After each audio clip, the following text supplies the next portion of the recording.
Okay, I don't know why that happened, but hey, we're here.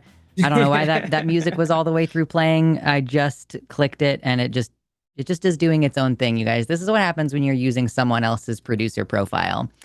Um anyway, hi. This is TACIS. It's the Transatlantic Call-In Show. I'm Luxander Moss. Joining me today is Riverboat Jack. How you doing, Jack? Howdy, I'm doing great. It's a beautiful day, sweating bullets, Mm-hmm. and hoping we get some live callers today, some live Yeah. ones, as it were. Are you sweating bullets because it's hot, or are you sweating bullets because the world is a terrible place? It's hard to tell. Heat Yeah, is it the heat dome? Is it the fe constant feeling of being under siege? The social anxiety and depression that grip my heart? I don't know. Who can say? perhaps. Perhaps some combination thereof, or all of the above, perhaps. Gonna How tell are my you doing? Discord server that I'm doing this thing now. Yeah, I'm doing okay. I've been really, really busy. I was gone last week because I was like, please God, let me have one singular day off so that I can go be a full-time student. So that's like starting last week. I am now taking several classes, which has been a lot of fun. I've been talking about that on my Discord, or not on my Discord. I mean, a little bit in the Discord, but in my own chat and my streams that I'm only doing once a week. Just kind of chilling, doing that, waiting for Arden to get back. Very excited, everybody. If you're in the chat and you're like, "Where's Arden?" Oh my God, Arden's been gone. She will be back producing on Sunday for Matt's show. In the early afternoon. So, yeah, look forward to that. So, starting next week, we will have the voice of God, Arden, back.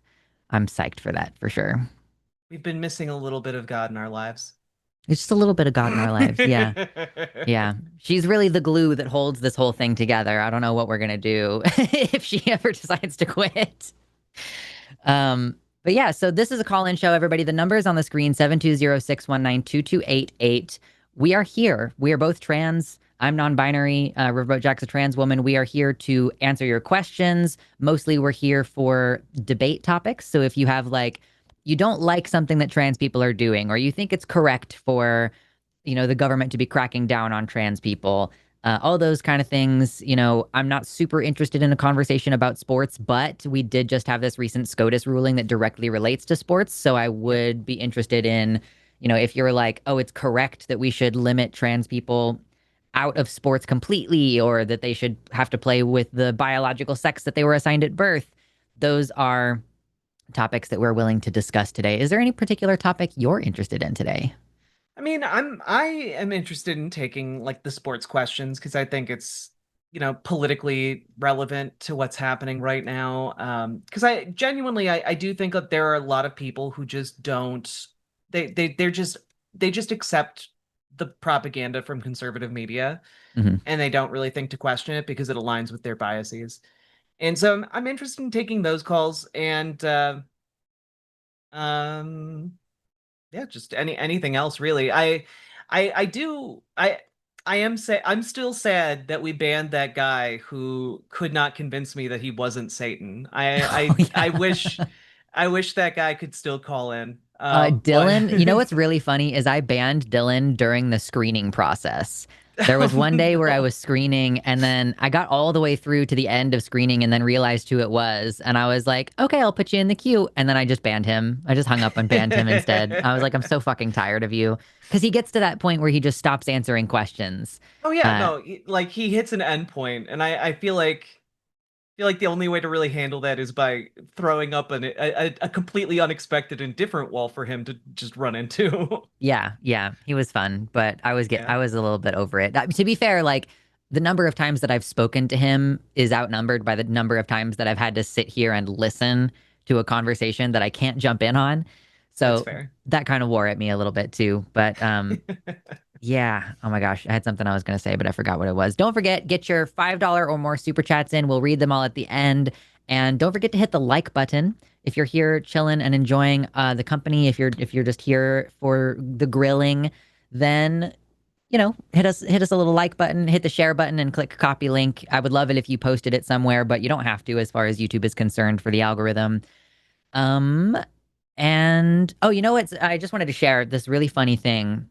speaking of like people seeking out information that affirms their confirmation bias, I kind of understand immediately why conservatives don't like college, why they hate college so much. Hmm. Because I'm in a writing class that actually, like, the assigned reading explicitly said that, like, conspiracy theorists uh, have this tendency to see information that agrees with them as like that's correct, but any information that disagrees with them is just part of the conspiracy. And Yep. it's just so funny to me that literally my first term in college, we're being taught skeptical thinking, critical thinking skills, and like how to evaluate information in a way that if I can imagine somebody who's a conservative coming into that environment and being like, well, this is bullshit. Like I'm gonna drop this class right now. I have It's to just really question my funny. ideas. I have to question the things that I have intuitively arrived to. You Yeah. mean I can't trust my just gut instincts and maybe there are facts that are going to show that my instincts are incorrect? Yeah. No! Yeah. And in one of my classes, we're reading Octavia Butler. So I've got this like book by a black woman about a black woman. And then in my other class, we're talking about the creative design process. And we watched a video of the costume designer from Black Panther talking about Oh, how cool. she collected all this information from different African societies and like built, like over 1,000 different costumes for that film.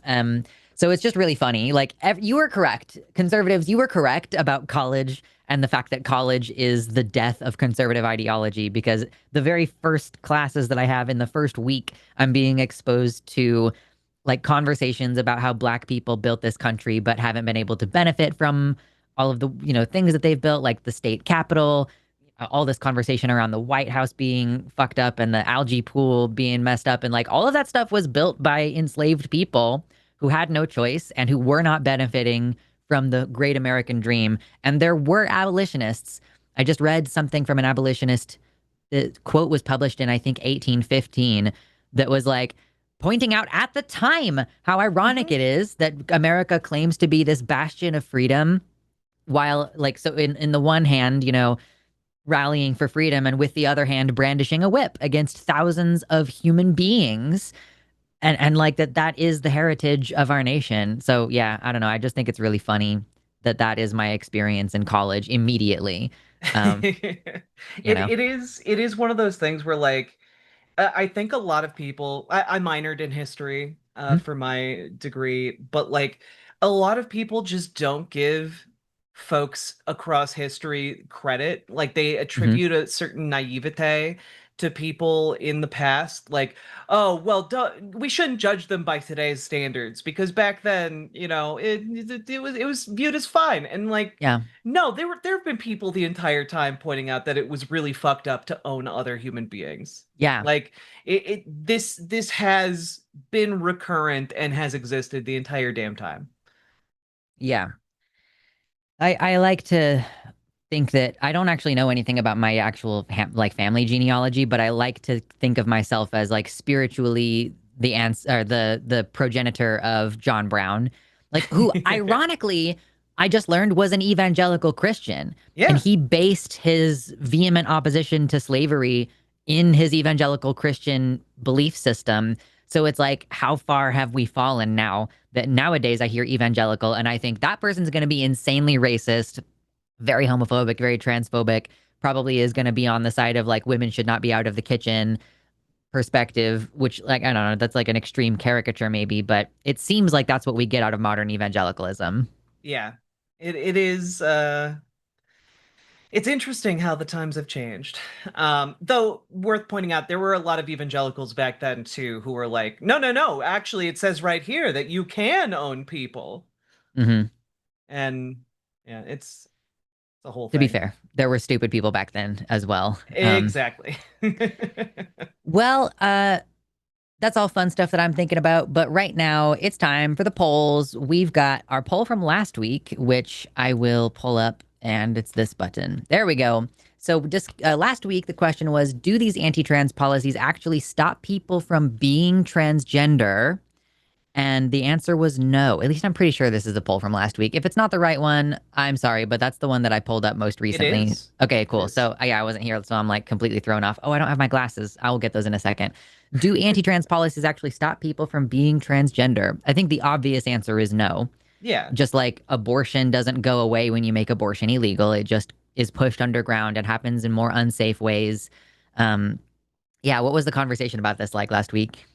I mean, it was a lot of, hey, if you answered yes on this, please call in. Please, please, please, Yeah, please, please. Like, because ultimately we all know, a lot of us who come and watch the show or host the show know, hey, people aren't going to stop being trans.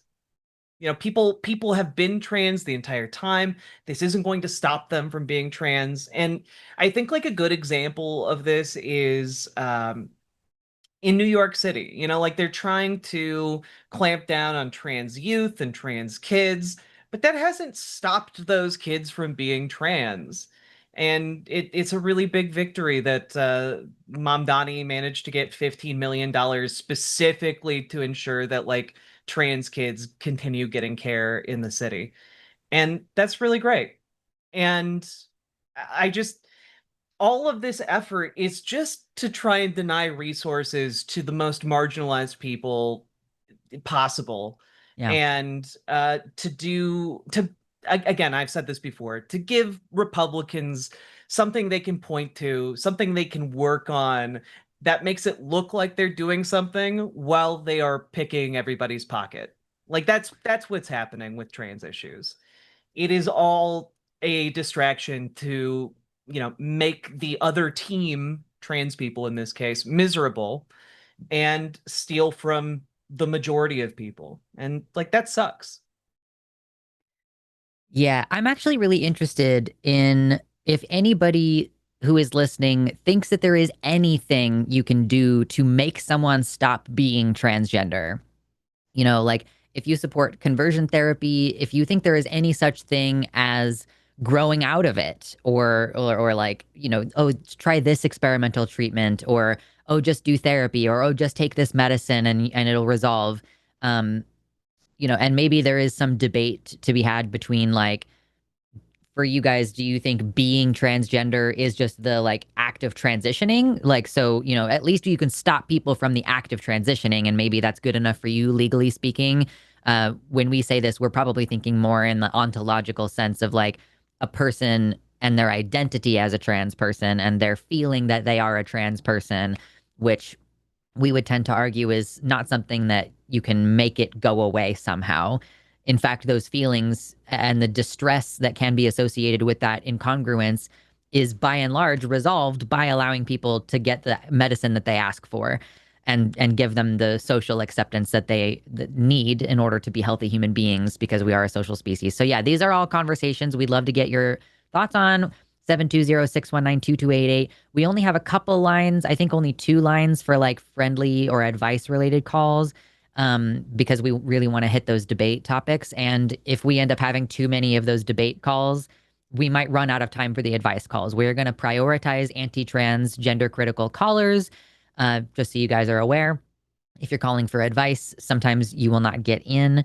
And our screener, Jess, today will answer the phone and let you know if we have space for you. And yeah, let me just double check that this stream is actually working okay. Everybody tell me in the chat, is the audio okay? Is the video okay? Is there anything that I should change before we start on calls? Because we have enough time by looking at our poll from this week, which I'm going to put a version of it in the chat right now. And because of the SCOTUS ruling this week, we are thinking about this question of, do you think the SCOTUS limiting Title IX protections to just exclusively biological sex will eventually lead to the complete legal erasure of trans people? We're just going to leave that ruminate for you guys for a second. You can vote on it, think about it a little bit, and we will discuss it more in detail after we take at least one or two calls. And with that, I think we are ready, at least I'm ready, I'm to ready. talk to some people. Let's Hell do yeah. it. All right. First, we are going to talk to Felix, he, him pronouns from Puerto Rico, who claims to be over the age of 18 and wants to talk about trans and Christianity. Felix, let me make sure your audio is working. How's it going? How are you? Can you hear me? Yeah, we can Yeah. hear you just fine. How are you today? Good, good. Thank you. How are you? Doing all Doing all right. right. So your topic is about trans and Christianity. Why don't you tell us a little bit more about your thoughts? Okay, so are you skeptics or theists believing God? A skeptic, I think it's fair to say. Yeah, I would say I'm a skeptic and Okay, an atheist. Yeah. so both are skeptics? Yep. Uh-huh. Okay, so do you believe are you trans? Sorry to ask you. I just want to Oh, know. I yeah. don't know. We're both trans. Yep. That's the show. Okay, so is being trans a chemical, biological position or something else?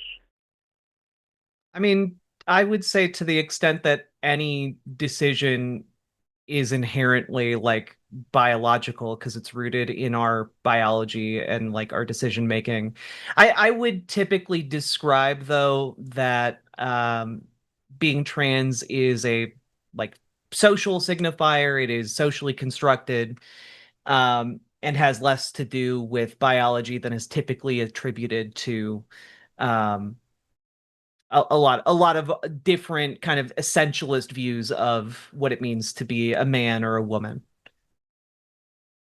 So is social construct? Yeah. I mean, gender is a social construct as opposed to sex, which is like a biological phenomena. Yeah, I mean it's a little bit of both, Okay, right? The feeling of like, oh, my body feels wrong, that's clearly internal. That's coming from something internal. Like we have this idea of the brain body map. Like you're born expecting to have two arms and two legs, and if you're born, without one of your arms, sometimes there's phantom limb or strange pain or different sensations because you're biologically wired to expect to have two arms. So there is clearly some kind of neurological component if trans people are having phantom limb genital sensations, which is not entirely uncommon. But then like identifying as trans, calling it trans, and having to go through a social transition because there is this external construct where it's like, oh, you were born with this body part, therefore you are a woman and you need to behave this way, and this is what's expected of you. So there's two different aspects of it. Does that make sense? sure, sure. So it's biological and immaterial in two ways, correct? It's both immaterial and biological. I I mean, think everything human beings do is a little bit of both.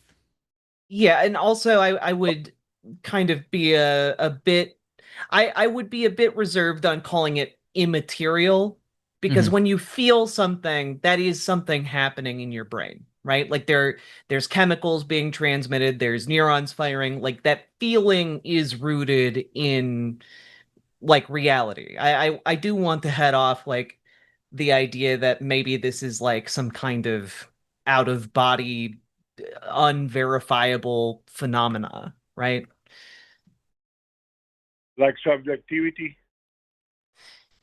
Well, like people when people feel something, there's a physical action happening within the brain, like or a reaction, right? Like so there is like the mental processes going on which are rooted in what your brain is doing. And then there's the social element of it, which is related to how we as beings interact with one another, right? And that overpowers the brain, the social. No, it is like it interacts with the brain. Like right now, Inter- when I say words to you, that's physical air coming out of my mouth. It's being transmitted over the internet. And then you're hearing that, interpreting that, and that interpretation is happening inside of your brain. It's not like some kind of spiritual connection that we have where I'm like, you know, projecting my soul to your soul and then they're like communicate like it's no, like it's a physical phenomena that's happening, right? So social interactions in that way are physical. They're just physical in like a different sense than what we mean when we talk about like picking something up and putting it down. but you agree that human voices are immaterial, correct? No, they're very material. Sound is a physical How so? property of the universe that can be measured, like sound waves. Have you ever been to a concert, Felix, and the bass is so loud that you can feel your body reverberating, like that's sound having a physical impact on the world. So human voices are comprised of sound waves. They're not immaterial. Neither are the thoughts that we have that turn into words. The thoughts that we have are electrical signals, and those can be measured. Okay, I agree. The sound is physical, but the voice is not physical. How? Yes, like it's created by your vocal cords and like your lungs compressing to like expel air from your lungs. If I touch my throat, I No, can feel the vibration in my throat. It's a physical thing. And my mouth is moving and changing and like creating staccato and impacting the physical sound waves and therefore impacting the physical sound waves that hit your ears. but that's a fallacy. How? What? Which fallacy? Because every fallacy has a name and I want you to name it. Well, you don't have to name it in order to know it, correct? Can you repeat that? You don't have to know the exact name of the fallacy for there to be a fallacy. Well, if what you're is the going to call fallacy? me out for using a fallacy, then I need you to be specific so that I can address the claim. Because you're confusing physical with immaterial. What does immaterial mean to you? Immaterial, the voice is immaterial and the sound is physical. The voice is personal and the sound is physical, impersonal. Are your That's why lungs immaterial? the lungs. Yeah, are your lungs Well, immaterial? well, I don't want to go into this rabbit hole because I think there are no material things at all. Oh, Everything is okay. Well, immaterial. I don't. then this entire we're having the wrong discussion then. Like, okay, so you don't believe in material reality. No, I have evidence that there is no material reality at all. What is your evidence? Okay. I need to know this. This is some breaking, like cutting edge science you This is got going on breaking here. news. Yeah. We're breaking a Because really big story. What is the evidence that we live in an immaterial world and our existence itself is immaterial? there is no concrete thing at all. Nothing is hard, nothing is soft, nothing is outside, nothing is inside. Everything Oh, is through consciousness. And Can you consciousness substantiate that cannot get. claim? so You yeah, you said you have evidence. you said you have evidence, and my question I can, is, how do you have evidence of this if everything is immaterial? Like, it's okay, clearly not name one material thing. evidence, right?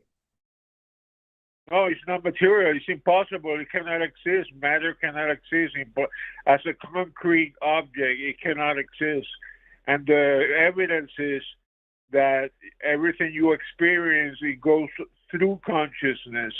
It is impossible to get outside of consciousness. Try it and name one concrete thing. Just name one that you can tell me that is concrete and is not immaterial. Just name one. Okay, so here's the thing, right? The argument that you're putting in front of us is that essentially the brain in a jar idea, which is that like all of No, the things no, that no, no, no. wait, hear me out. It's essentially saying all the things we experience, all of it, even the knowledge of the brain itself, could just be some kind of consciousness input. Like you've basically abstracted even farther than the brain in the jar situation. You're like, there's a soul in a jar. And it's the problem is that when we are engaging with the world that we see and hear and experience around us, we can't actually determine whether or not all of that exists outside of collecting material evidence to show consistency that like explains how the world we perceive functions. And the fact that all of that evidence, even of things that were previously unaware of, conforms to this reality, and then those of us interacting with each other can then independently verify that evidence, that it comports with our shared reality. that starts getting into a situation where you're like, well, maybe your consciousness is just making up all of the other consciousnesses. And like it starts getting to be a bigger and a bigger and a bigger claim on your end without any actual evidence outside of, you're a soul in a jar idea.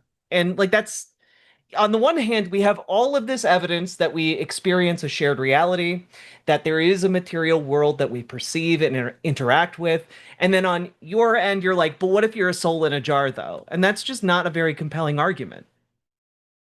Okay, but you cannot name one thing that is outside consciousness, can you? I mean, Felix, so it's a really interesting philosophical question of like, how much reality am I really experiencing versus how much of the reality is a construct where like I have these sensory organs, right? Like I have these fingers that have nerves and I can sense that I touch things, but that information and the feeling of pressure when I like press against something or I clap my hands together, like those are Where is like that? so I have sensory organs that my brain is processing information, but we do make objective instruments that like objectively measure like decibel count, right? Like speaking of sound, we were speaking of sound earlier, like I've held in my hand a machine that measures decibel numbers. So like we do have instruments that take objective measurements and Okay, obviously like me reading that readout is that's me interfacing with reality to the best of my ability, but it seems like we are able to objectively measure outside of our subjective experience. okay, I'm not taking away objectivity. That's not my argument. The argument is that objectivity is immaterial and located in consciousness as an immaterial experience in consciousness because there is no other possibility, Is the right? decibel Point. counter is the decibel counter having a subjective experience when it measures how loud the room is? No, because he doesn't have consciousness. Only Yes. humans have So there consciousness. is a way to get objective physical measurements outside of a subjective experience, correct? But what do you mean by objective? What do you mean by that? Existing without someone to interpret the information. Like the sound Without exists at a certain Like height without ob- me telling you that it's a certain decibel number. Go ahead, Jack. the concept of object permanence. Like if you aren't looking at the sun is still there, Yeah. right? no, no, no, no, no. I disagree completely with that. Wait, We you all not did. see the. I'm sorry. So when you blink, you think the sun ceases to exist? We all experience different suns, different days during the same day of the week, different days What do you during the mean during same the day. same day of the week? Okay, what day do you think is today? Well, obviously, it's like my soul might interpret it to be like a Thursday or, a blorb day, right? Okay, is it the same for both of you? I don't know. I don't know if Lux believes in blorb day. Do you believe in blorb day? With all my heart. I mean, objectively it's 12:30 where I am and it's like 2:30 where Jack is, but it's Thursday. It's like the same day, we call it Thursday, but it is like, if I drove, which I mean, it would take fucking forever, but if I drove to uh, Minnesota right now, then I would be like, it would still be Thursday, I mean, it wouldn't because it takes longer than that to drive to Minnesota, but you know what I mean? Like, if I spontaneously transported to Minnesota, it would still be Thursday. Okay, but I'm saying something more radical. I'm saying that two persons in the same room can experience different times, different days, different months, Well, yeah, different because suns. each person I don't has think like, that's true, but actually, like, because it's winter or it's not. but like people have different subjective experiences of objective reality, Yeah, which we're which not is disputing. which we're not disputing, but that experience is based upon an independent and objective reality from ourselves. And I guess I have a question about your worldview. If you are a consciousness, what evidence do you have of other consciousnesses? Like, Well, I why, just have. for someone like you, why does it matter? Like, you're calling into our show to talk with us.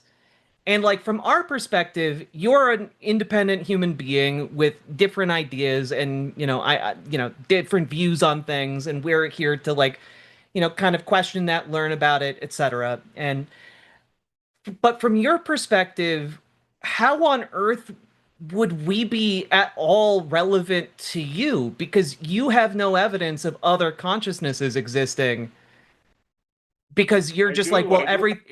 everything is subjective and created or interact with by my consciousness. So could your consciousness not just be creating the appearance of other consciousnesses? Oh, I'm not saying everything is subjective. I'm not saying that You because literally God said itself. everyone experiences different days, different times, etc. Yeah, Correct. you made it seem like two Correct. people could be in the same room and experiencing literally like a different season. Correct. You said everyone is experiencing a different sun. But my question is, if you only have knowledge of your own consciousness and there is no objective reality outside of yourself, how the fuck are other consciousnesses interacting with yours, and to the extent that you're aware of them? Like, I want to know more Because I about have your worldview on this. because I have evidence of objectivity, because I have evidence that God is self-evident, and with God, everything connects together, and that No. objectivity of God. How do you know your consciousness is not just manifesting an idea of God to yourself? How do you Because God, not believe in material reality, but you do believe in God? Or I don't objective understand. evidence of any sort?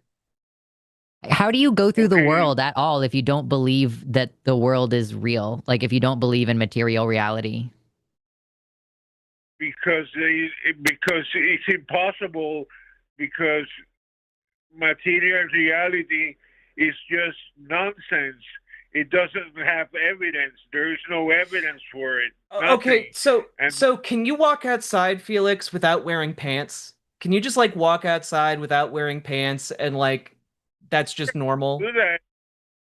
It's possible. I can do Yeah, that. I mean, I'm not asking whether or not it's possible. I'm asking like if like material reality doesn't exist and your pants aren't really real, then does it make a difference whether or not you wear pants when you go outside? But you think really real is concrete, and that's a falsity. There's no evidence for that. You haven't Can given you an can you give us argument. can you give us evidence that material concrete reality that we all experience is in fact fake? Okay, take the microphone in front of you right now. Uh-huh. I can touch it. It's being used to You transmit can my touch. voice. Okay, you Yeah, can touch it. You can feel it. It's I can hard. see it. Is You can see it. Is Where is that all happening? Outside Well, or inside? it's happening in my brain, which is a physical thing. But me touching it is happening physically. Like me processing the information of me touching it is like that's happening in my brain. But like if I fall and break my arm, that physically happened. Hey Felix, can you My give me No, arm is broken. evidence? Can you give me evidence of a consciousness that isn't in a brain? Yeah, please. it's not happening in the brain. It's not happening in the brain. The brain is happening in consciousness. You are No, twisted. It's Felix, the other can way you give, if a brain is happening to consciousness, give me an example of a consciousness without a brain. Okay. A consciousness without a brain that is self-evident and obvious. You want It's that? not, I would love evidence of consciousness without a brain. We're not asking for Okay, I'm something going that's to give self-evident because we require evidence. exactly. No, self-evident is the hardest and the biggest source of evidence possible, the biggest certainty of evidence possible. I'm asking for material evidence that a consciousness can exist without a brain. Yes, God. God is self-evident. God is not self-evident because both of us don't believe in God. So clearly it's not self-evident. It is self-evident. I can show it to you. Felix, I can show you the sun. You said it didn't matter because everyone experiences different suns. Are you experiencing a different God? Maybe our subjective experience has no God. Maybe you made your own God up. God. I have evidence that there is only one God because the universe is contingent and everything is contingent. And since things contingent dependence. Hey, wait, when you say the universe is contingent, what do you mean by that? It's dependent. It's not necessary. Dependent on what? Dependence on God. You know what dependence Where's the means? evidence of that? Okay, you know what dependence means. Yeah, you say it's dependent on the existence of God. I need you to prove that. You're saying all of this is self-evident. It's not. Okay, I'm showing you. Dependence means there is something is dependent on by definition. Yes, we're asking you to explain it to us how things are dependent on God. How is material reality dependent on God? From my perspective, Felix, from my perspective, the universe's existence is not dependent on the existence of a deity or any kind of higher power. Okay, but I'm going to show you otherwise. I'm going to show you evidence. Oh, okay. Show me the evidence. I would love to see the evidence. Okay, but you cannot ask me for an impossibility because I cannot. You're right now. You're asking me to teach you multiplication, and you don't know addition, and that's impossible for me to do. That's an impossibility. I can't. Wait, I thought through God all things were possible. Listen, I'm willing to say, Felix, I need you to hold my hand through this process. Yeah, I would like you to explain it to me. Like I'm a baby, like I've never heard of God before. How is it that you can say that the sun doesn't objectively exist, but God does objectively exist? Okay, but you agree with my structure, my logical structure about multiplication and addition? Do you agree with that? No, that was pointless. That was actually pointless, like, denigration of our intelligence. Yeah. So Felix, I don't know if you maybe are just too stupid to realize this, but that was really fucking rude, actually. And I'm doing you a courtesy by ignoring that you said that. Answer my question. How can you say that the sun is not real, but God is? Well, what did I say that was rude? I'm sorry. I missed it. You just you guys don't understand multiplication. I got to teach you addition first. It was a fucking asshole thing to say. Just move past it. No, I'm willing to move past it. Dude, come on. This is like saying we think you're too dumb to like not shit your pants. Like, we need to teach you how to use the potty before you actually are able to do it by yourself. Especially because I'm in fucking calculus right now. So because Felix, it's not a logical structure to say you guys don't understand addition and I'm trying to teach you multiplication. You got a little baby brain. The question that we are asking you is Felix, the question we're asking you is to produce evidence of this supposedly self-evident being. And you are then saying, well, even though it's self-evident, it's just too complicated for me to explain to your tiny brains. I need you to restart this, Felix. Start from the beginning. How is the universe and the existence of things like the sun, which we all can see and experience the sun, but we can't see and experience this God that you're talking about? So how is the existence of the sun and the existence of what most people would term material reality contingent on the existence of God? Okay, I'll explain it to you. I don't mean that you are stupid. I don't mean that you are not intelligent. That was an analogy of how this works, the structure, because different people take things differently at different rates, and I don't know where you are. I never said you are slow. I never said you are fast. I never Felix, said any of that. part of the reason, Felix, Felix, part of the reason why this is so annoying is that at least for myself, I can't speak for Jack. I have been embroiled in these conversations around God and religion and atheism for fucking 20 years.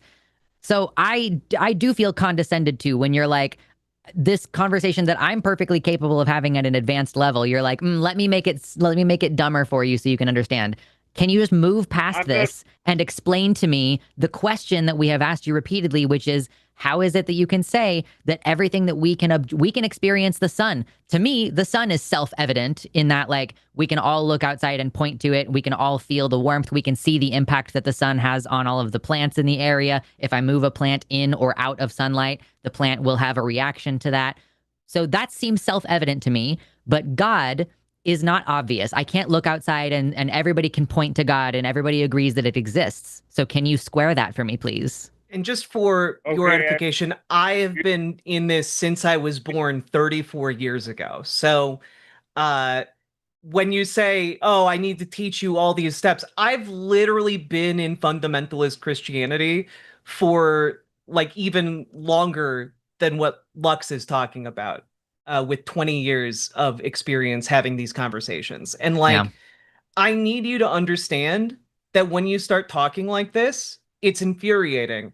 It would be like me saying, well, I need to walk you through the existence of material reality because, it's like you haven't learned how to use the potty yet. And then when you go like, whoa, whoa, whoa, I know how to take a shit. And I'd be like, whoa, I wasn't condescending to you. There's an order of things. You have to learn how to use the toilet. And like, do you understand how that like just comes across but, on like a social level? but what are you asking me to do then? To prove God without showing anything else? No, And then the universe. we're asking you, I'm going to reiterate what Lux asked you. We are asking you, we can all see the sun and experience the sun. The sun to human beings is self-evident. Human Okay, beings cannot see and experience a material God.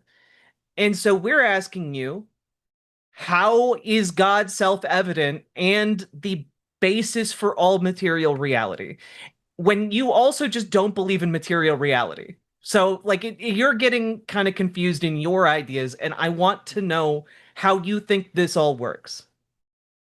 okay. I didn't want to say the material part because of that, because it gets confusing for some people. And I'm not saying you're stupid. I'm saying it could get confusing. And Just tell me what I'm the evidence sorry. is.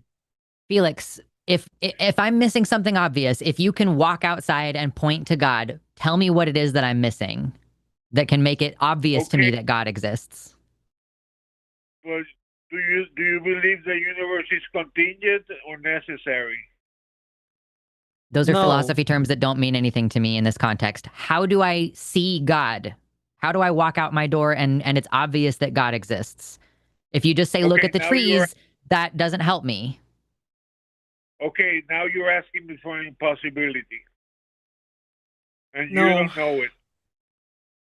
All right, Felix, You're thank you very asking much. me I have appreciated this call in this extent that I've listened to you have the same bullshit conversation with like 8 other people on the line. This has been equally as futile as all of those other conversations, but thanks for, making me laugh. I appreciate it. Okay, bye. okay. I just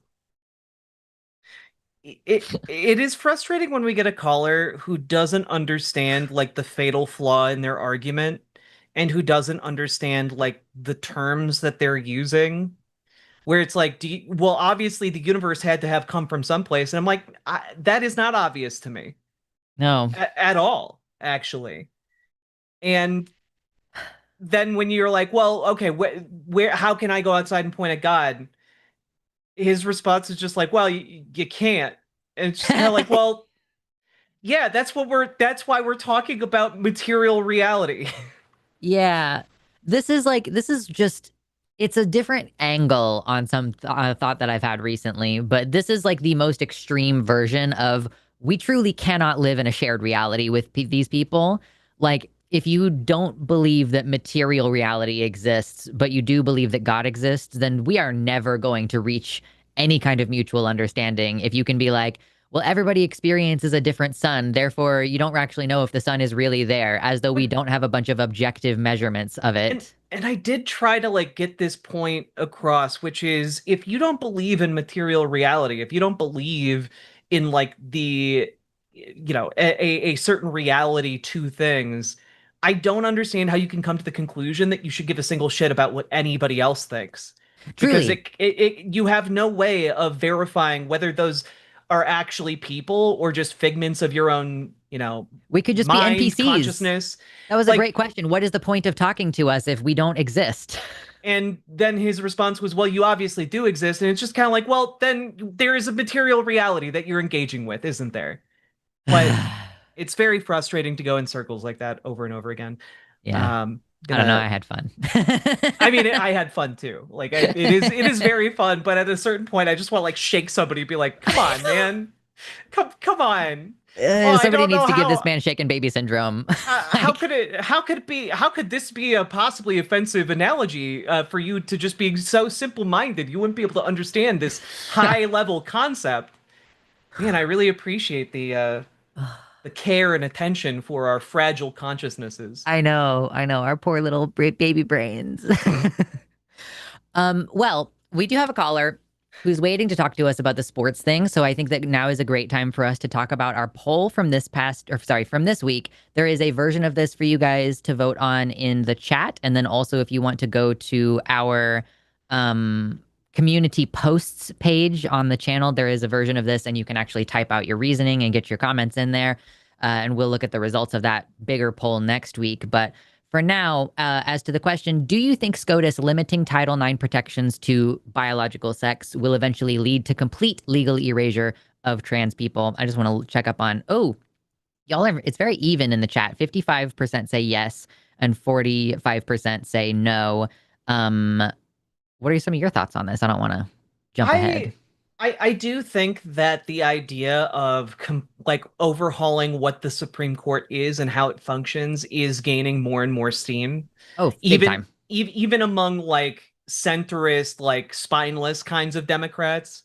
Like I saw Pete Buttigieg the other day calling for like structural change for the Supreme Court, and I feel like if that Oh, idea has gone that far, oh yeah. and been accepted in those circles, then like there's a window of possibility for a like the incoming administration after 2028 Hmm. to do something about this. And I think if enough is done, then this is not the end of legal protections for trans people. Sure. But obviously the SCOTUS decisions recently are chilling and have profound impact on trans people across the country. It is like a fascist foot in the door um, for ending those protections, and that is very, very scary.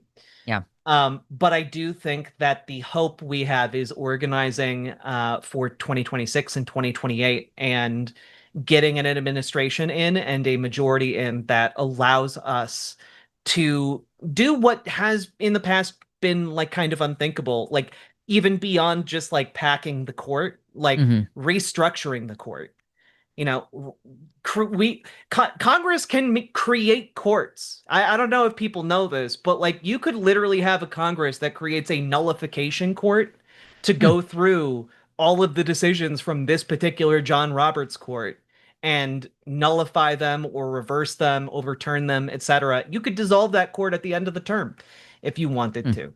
And like I think ideas like this are fully on the table, and we need to like start pushing and talking about them more because I think those are things we should aim for in order to completely exercise the spirit of the Confederacy that has seemingly possessed the Supreme Court.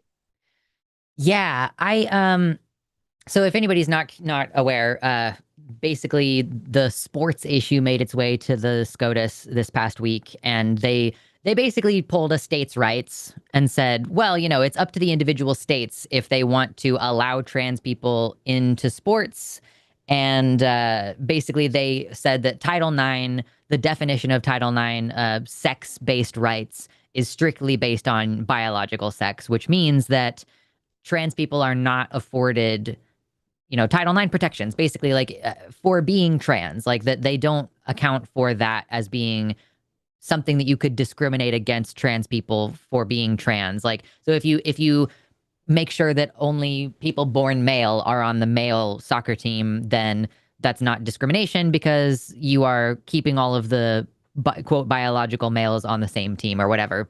And the reason why this is such a concern to me is because, and this is like there was also another case, I think, about children transitioning that was like trying to be argued under title or not Yep. title under the 14th Amendment Equal Protection Clause that like if you allow cis kids to receive this medicine for precocious puberty, but you don't let trans kids have it because they are trans, then that is basically like a sex-based discrimination, and it's you're not applying the law equally to different groups. That these kids, because they are not trans, are allowed this medicine.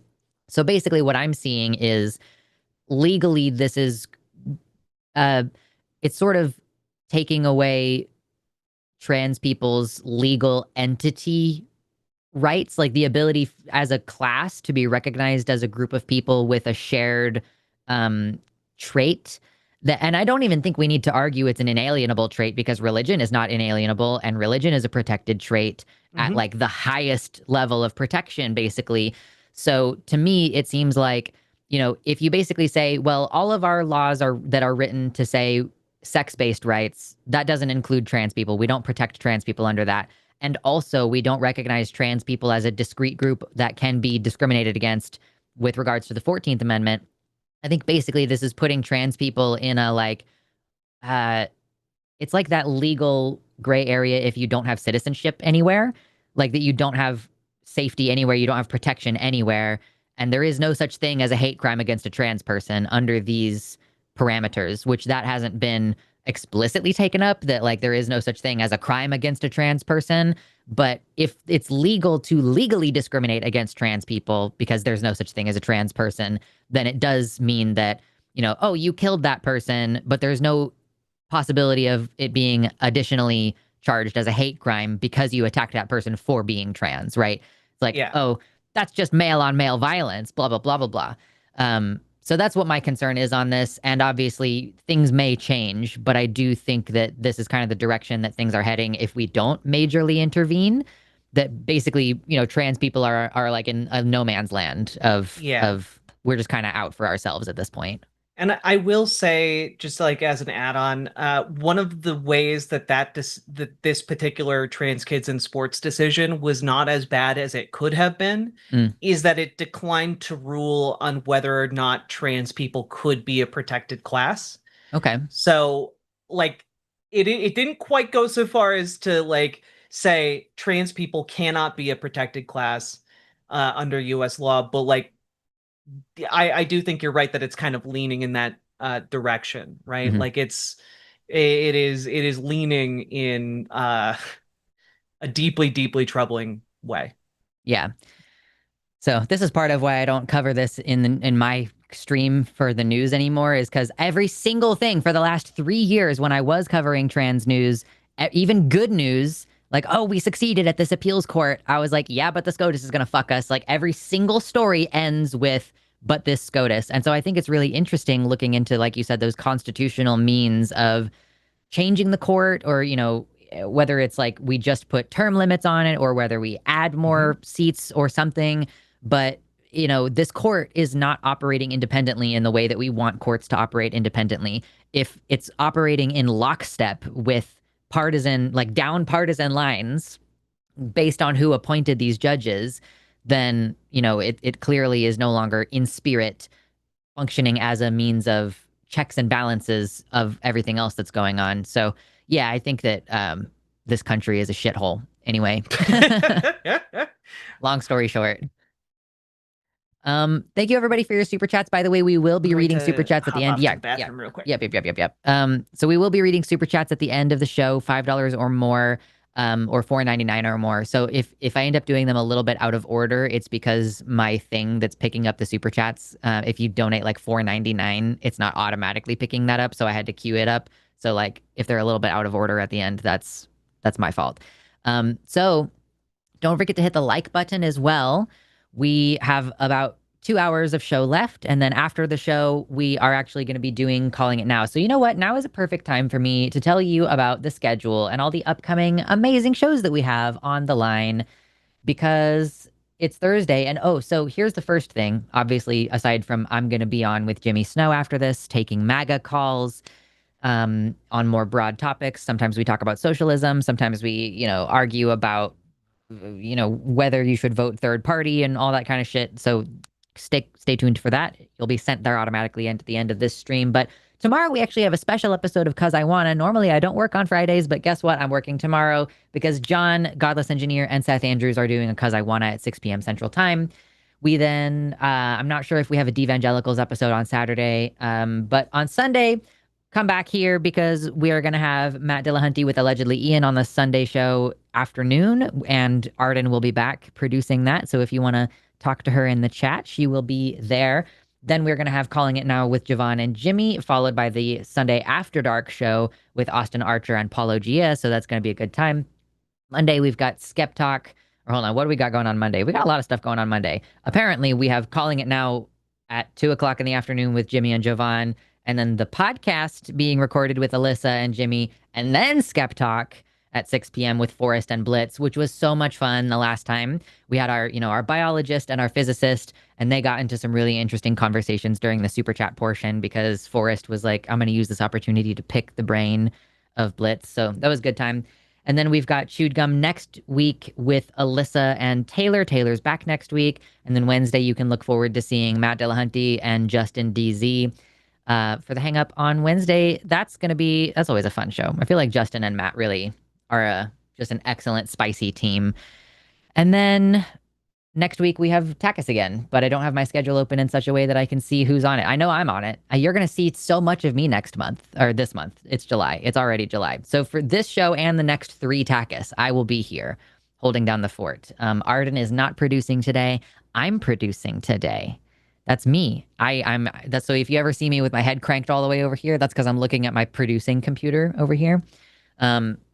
But yeah, we've got lots of great shows coming up. Make sure you check your notification settings. So when you've subscribed, click the little bell, make sure it's on the correct setting for whatever notifications you want to get on this channel and the Jimmy Snow channel. And I think the Line podcast, it's on its own channel as well. Did you know the Line has a podcast? The Line has a podcast. It's called The Line Has a Podcast. And Jimmy and Alyssa are usually doing that. And soon we're going to have Jimmy and Jovan doing that one. So looking forward to lots of good shit coming up on the line. And with that, we've got Jack back. And Howdy. So lines are still open, everybody. We'll keep lines open for a little while longer. We've got a few callers waiting, but I want to make sure that we fill out our time.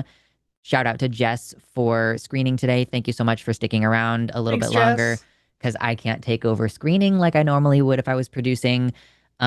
Yeah, so I was thinking let's take the sports one. Does that sound good to you? Yeah, let's do it. All right, cool. We are going to talk to Alex, who is 18, he, him pronouns from Vermont, who wants to talk about the trans sports ban. Alex, you are live with Luxander and Riverboat. Jack, how's it going? I'm good. Hell yeah. Solid. Well, lay it on us. What's your opinion on this? Yeah, I think it's justifiable. I think that sex segregation has a lot of, I guess, benefits in a way. I think that it provides, obviously, like the patriarchal normatives of like subordinacy and dominance to, obviously, I guess, not play into the sports sector of America. I think that the male sex obviously holds a physical advantage over the female sex. And I think that since trans individuals, specifically trans women, have that out competition, that it should be federally regulated to protect the female sex. what do you know about transition? Because it seems to me, based on my personal experience, that it's not so much about your biological sex when you were born, but it's, whoa, I'm starting to hear myself in the background there. I don't know if you can pause the screen, or if we're on speaker phone, maybe we need to be off speakerphone. But trans women do not maintain the advantage that cis men have in sports when they have undergone hormone treatment. So I don't know if maybe that's just something that you don't know very much about. What do you think about that? I still think that the male physiology, given that they do take hormone treatment, I don't think that it significantly weakens them. I still think that the lung capacity, the feet size, the wingspan are all intact. I don't think that the hormonal profile shifting would do much of a shift Did in you the say feet size? physiology I'm of sorry, real the quick. male Did you hormone. say feet size? Yeah, or the Because hand size. we actually did talk about this a few weeks ago, and trans women's feet shrink when they're on estrogen. That, like, could you source that maybe? I Source, mean, my you my don't have a feet source for any fucking dropped thing like a you've said, so size. I'm not going to respect you asking me for sources. Oh, Source, and sorry, your Right. personal experience, yeah. yeah, my feet dropped an entire size. Okay. I mean, that's kind of anecdotal, but I What's mean, the if evidence that it, you have that yeah, trans women retain an advantage, and that's shown in the sports outcomes? Because you can say, well, they have the same lung size, but I'm not seeing evidence that means that they're actually performing better than cis women in sports. In fact, the evidence that I've seen shows that they have a disadvantage compared to cisgender women on several metrics. And that's on the actual performance end. That's not just we're measuring body parts and guessing that increased lung capacity means increased performance. I mean, yeah. Do you think that, like, I guess male physiology in utero, like, obviously that there's like some sort of influx of testosterone, and the virilization of the complete fetus is obviously enough I actually to asked you a change the direct physiology. question. I actually asked you a direct question about whether you can substantiate that trans women retain the same sports advantage that men have. Yeah, I think that given the fact that trans women are male, that and that the That's not an male answer to the anatomy question, doesn't. actually. That actually doesn't answer the question. What evidence do you have that transgender women retain the same sports advantage? Yeah, they retain the same sports advantage because, given the fact that most individuals who are trans, specifically sports, don't fully So you're legislate doing conjecture right now. What you're monkeys. doing is conjecture. You're saying, well, based on logic and reason, I'm asking you for physical evidence. I have physical evidence, actually commissioned by the International Olympic Committee, that transgender women are at a disadvantage compared to cis men and cis women. Trans women have a disadvantage in performance. Okay. I mean, I just want to look at that study, done by the IOC. Um, do you Do you think? have Do you have your like? own study that I could read while you look at that one up? Like maybe between the next time you call? Uh, Because I want to know what your yeah. evidence I is think I that think the I transgender think that women the retain a sports advantage after years of transition treatment. I just think that it's kind of in virtue of the fact of their biological markers that they would it, outcompete. Like, so given basically, that, it's like, basically your argument is vibes. Because you think so, maybe. That's your live, feelings. And I'm sorry, but Yeah, your feelings don't compete with the facts. And the fact is that this is not the case. like you could think that the moon is made out of cheese. That's fine. Like, but the evidence doesn't support you. But like, if that, like you just think it's made out of cheese. Like, do you understand how that's the flaw in what you're presenting here? yeah, I mean, do you think that like just that sports legislations regulate on whether someone goes on puberty blockers Can you restate that question? specifically for trans women? Do they check, or I guess like see if that this individual went on puberty blockers? Because if not, the physiological changes by male puberty are obviously going to give advantage biologically over the female sex. So that's really interesting that you say that because again, so far what you presented for that is vibes, right? And on my end, earlier this year, they released one of the largest comprehensive meta-analyses of sports performance for trans women in particular, compared to cis women. And do you want to know what they found? That there was no out competition. Yeah, they found, and I'm going to read the conclusion directly here. This is from the British Journal of Medicine. While transgender women exhibited higher lean mass than cisgender women, their physical fitness was comparable. Current evidence is mostly low certainty and has heterogeneous quality, but does not support theories of inherent athletic advantages for transgender women over cisgender. And I'm now going to tell you why is it that the current evidence is mostly low certainty? And that's because there aren't that many trans athletes for them to actually study. So there hasn't been large scale studies of trans athletic performance. And do you maybe want to take a stab at why there aren't that many trans athletes to study? Probably because of stigma. Yeah, they get locked out of participating in sports. So there aren't that many trans people who can then participate in the sports. Wait, are you talking about the Mendes et al. Study, the 52 studies? I am talking about this one is Sophia Mendez, Psychowska. I don't know how to pronounce their names. I'm so sorry. Bruna Caruso, Mazzolani. Yeah, all that stuff. Yeah. One of the largest meta studies available. It's literally combining all of the findings from across 50 different studies. Yeah, I think that for instance, like you already said that yourself, that there's low certainty evidence based on their on their own study. There's also more evidence for this particular position that there is no inherent athletic advantage for transgender women over cisgender women, right? There was no focus on elite athletes. There was no data on elite athletes in that study. The best information we have does not support your conclusion. Also, you can see in the study itself that there was a short duration bias. So most data is like 1 to 3 years post gender affirming hormone therapy. Yeah.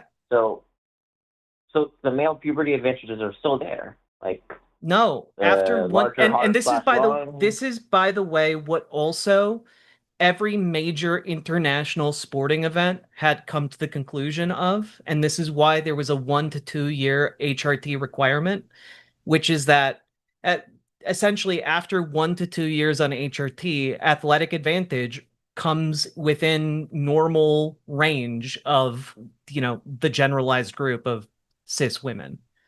It's really interesting that you seem to be talking criticize only about trans women and cis women. Yeah, it's always only trans women. It's really interesting. Hold on, Alex, 1 second, real quick. It's really interesting that you're criticizing the study that Jack has brought because it's low certainty, but you also don't have evidence or that's high certainty. Like you don't have access to evidence that we don't have. So you oh my God, I'm literally in the middle of a sentence. That's crazy. It's crazy how I was in the middle of a sentence and you started talking.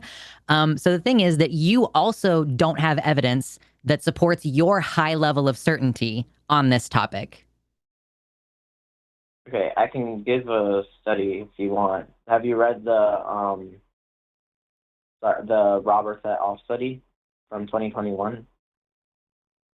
It's entirely possible, but what I'm looking for is not just let's evaluate in isolation these individual metrics, because I know that we have data on that. What I want to see is performance. I want to see sports performance. I do have a study based on performance. That, for example, the Roberts et al. Study says that after 2 years of gender-affirming hormone therapy, trans women were still faster in the 1.5-mile run than cis women. And that there was it was 12% faster in the 1.5-mile run than cis women. What do you know? I'm actually familiar with this study. Do you know why they're around 12% faster? I think it's I didn't really say the variables in the study. Yeah, I'm familiar with this study. It's because of height. Yeah. because trans women tend to be taller. If you actually read this study, the study Male finds that after 2 physiology. years on HRT, trans women lose any advantage they had in push-ups, sit-ups, etc., but they retain their height, which means that they have faster run times. Which Yeah, so I guess the if we're reason getting why to they a are point, so tall is no, because of their male sorry. Let me physiology. finish my thought. Let me finish my thought here. If the reason we are disqualifying trans women from participating in women's sports is because this is a statistically higher group of women, like a statistically taller group of women, should we also start disqualifying other types of women from participating in sports if they are statistically No, taller than other groups of women? because given the fact that these individuals are male, there's a higher probability that they will retain a higher height advantage. That's not what the Okay. study you cited shows. So It I have a does. question, Alex. Are you familiar with Yeah. polycystic ovarian syndrome? Yeah, isn't it PMOS now, though? It is. I just didn't think that you would know that because it's pretty new information, and I don't think that you possess the organs involved. So I'm surprised that you heard that. But you're familiar with PMOS. Do you know what it is? Yeah. Like, how does it impact the body? What mechanism it operates on? Yeah, I think it was like a metabolic disorder that I think either it's like given that like you have like absent menstrual periods or have like elevated male hormones. Yeah, so it's an endocrine dysfunction that means that that person has elevated levels of testosterone. So if you have a person who was assigned female at birth but has PMOS and went through puberty that was kind of a little bit more like a man's puberty because of the elevated levels of testosterone, let's say she became taller, so she has a sex-based advantage over other women. How do we deal with that in sports? Do we allow women with PMOS who have an unfair advantage? They didn't earn that advantage. It's an unfair advantage based on their testosterone puberty. How do we deal with that? The thing is, I don't think that in PMOS specifically that the masculine features that they gain would make them have like a biological advantage or like a change in their What is bone it structure that or their makes bone males density have or an their heart advantage? size. What is it that gives males an advantage? Yeah, evolutionarily, we've seen that males have taken apart the dominant role for decades. What do males have that gives them this supposed advantage? Yeah, the anatomy that they have, specifically the heart size, the lung size. How do males end up with a bigger heart?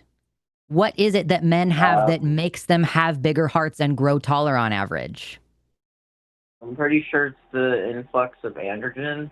No shit. Oh, that's crazy. So you're saying that males with their testosterone are bigger and stronger and have an advantage.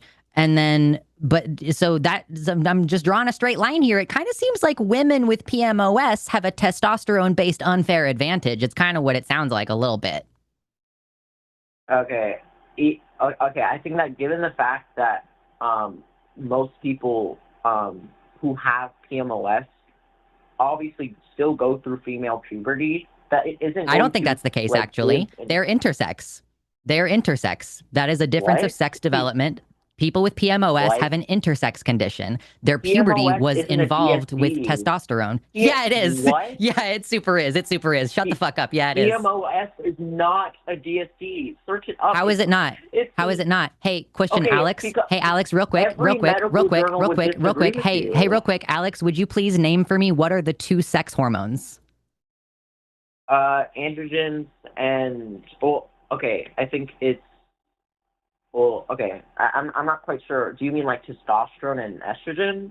Thank you. Wow, that was so easy, wasn't it? What an easy answer. So if somebody has a difference of sex hormones, that's a difference of sexual development, which is what I'm saying, that women who go through puberty when they have PMOS have more testosterone. So they have an unfair advantage compared to girls who don't have PCOS.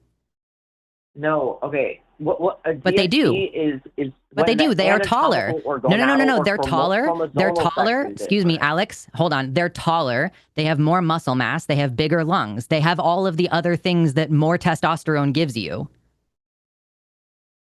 Okay, yeah. So the hormonal profile isn't a part of your SMEX.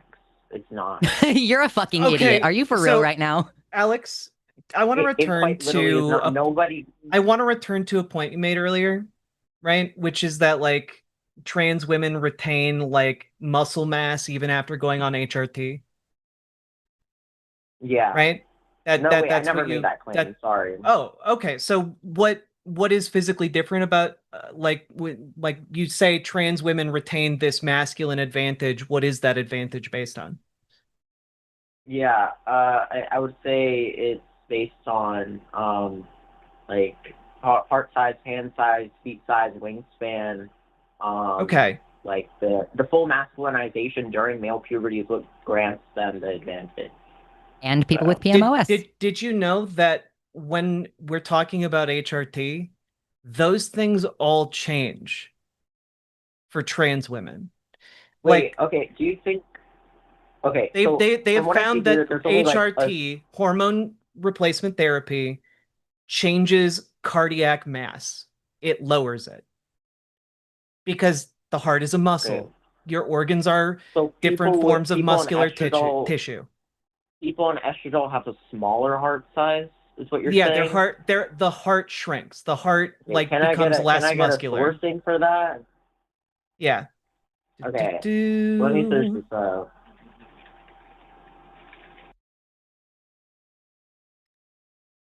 Here is the link that I'm looking at here. It's taking a little bit to load.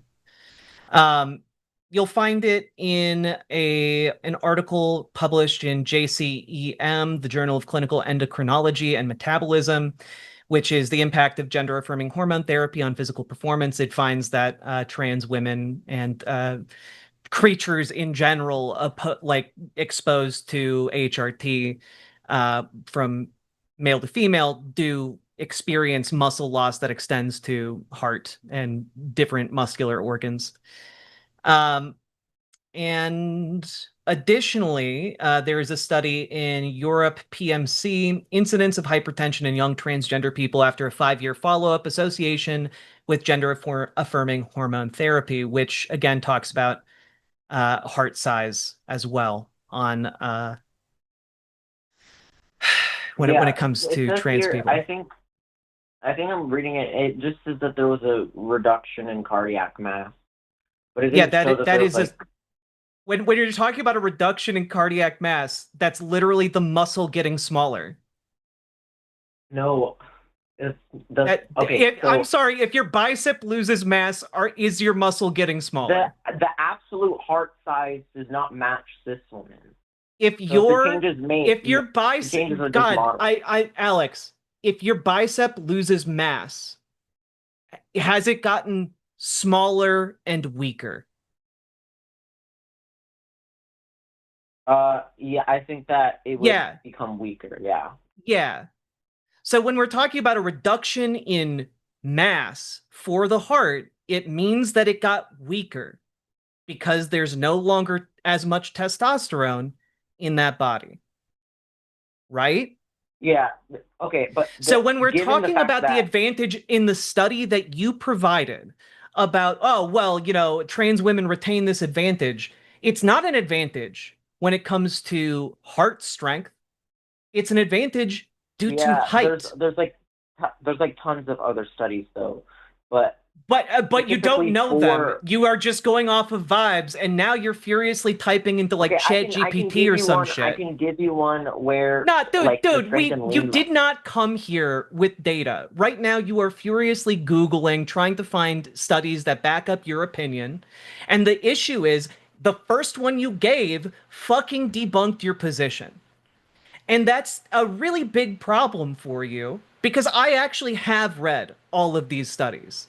I did this years ago when I was first wondering, hey, do trans women actually have an advantage in sports? And the overwhelming answer from the vast majority of studies is no, they don't. It's why the Olympics, up until there was a massive conservative effort funded by billionaires to fearmonger about trans people, it's why the Olympics allowed trans people to compete. And weirdly enough, despite decades of the Olympics allowing transgender people to compete in the appropriate categories, we didn't see like this overwhelming sweep of trans super soldiers in the Olympics. In fact, the transgender people who did compete tended to like not even place, not even medal. There was For a 20 huge years. uproar. There was a huge Well, uproar a few obviously, years. because there's a Not smaller Alex. sample size. Alex, there was a huge uproar a few years ago about a transgender woman participating in women's weightlifting. She didn't even medal. And like the idea that like, oh, well, they retain all this muscular advantage. No, they don't. Like trans women do not retain this advantage. And the advantage that you are trying to say that is so definitive Did you look at is Did you look height. at the systematic review in 2021 Did you look at the from systematic Harvard? review that came out this year that includes more studies?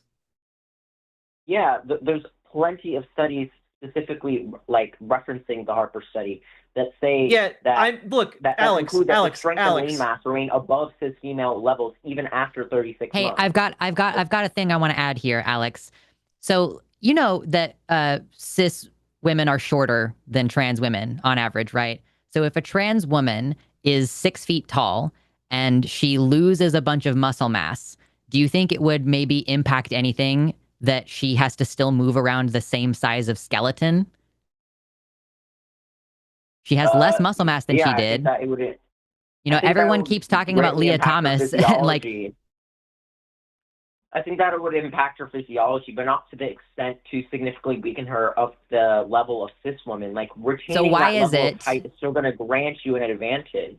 so Given the why fact that is you're a it? male, obviously your physiology is going to be inclined So more to a greater why height. is it that when trans women participate, they don't seem to be winning? If they retain this crazy Yeah, advantage that because is there's so a obvious, why smaller do they not sample win? Because there's a smaller sample Alex, size of Alex, them. Alex, baby, Alex, my sweet little baby. The sample size doesn't matter. If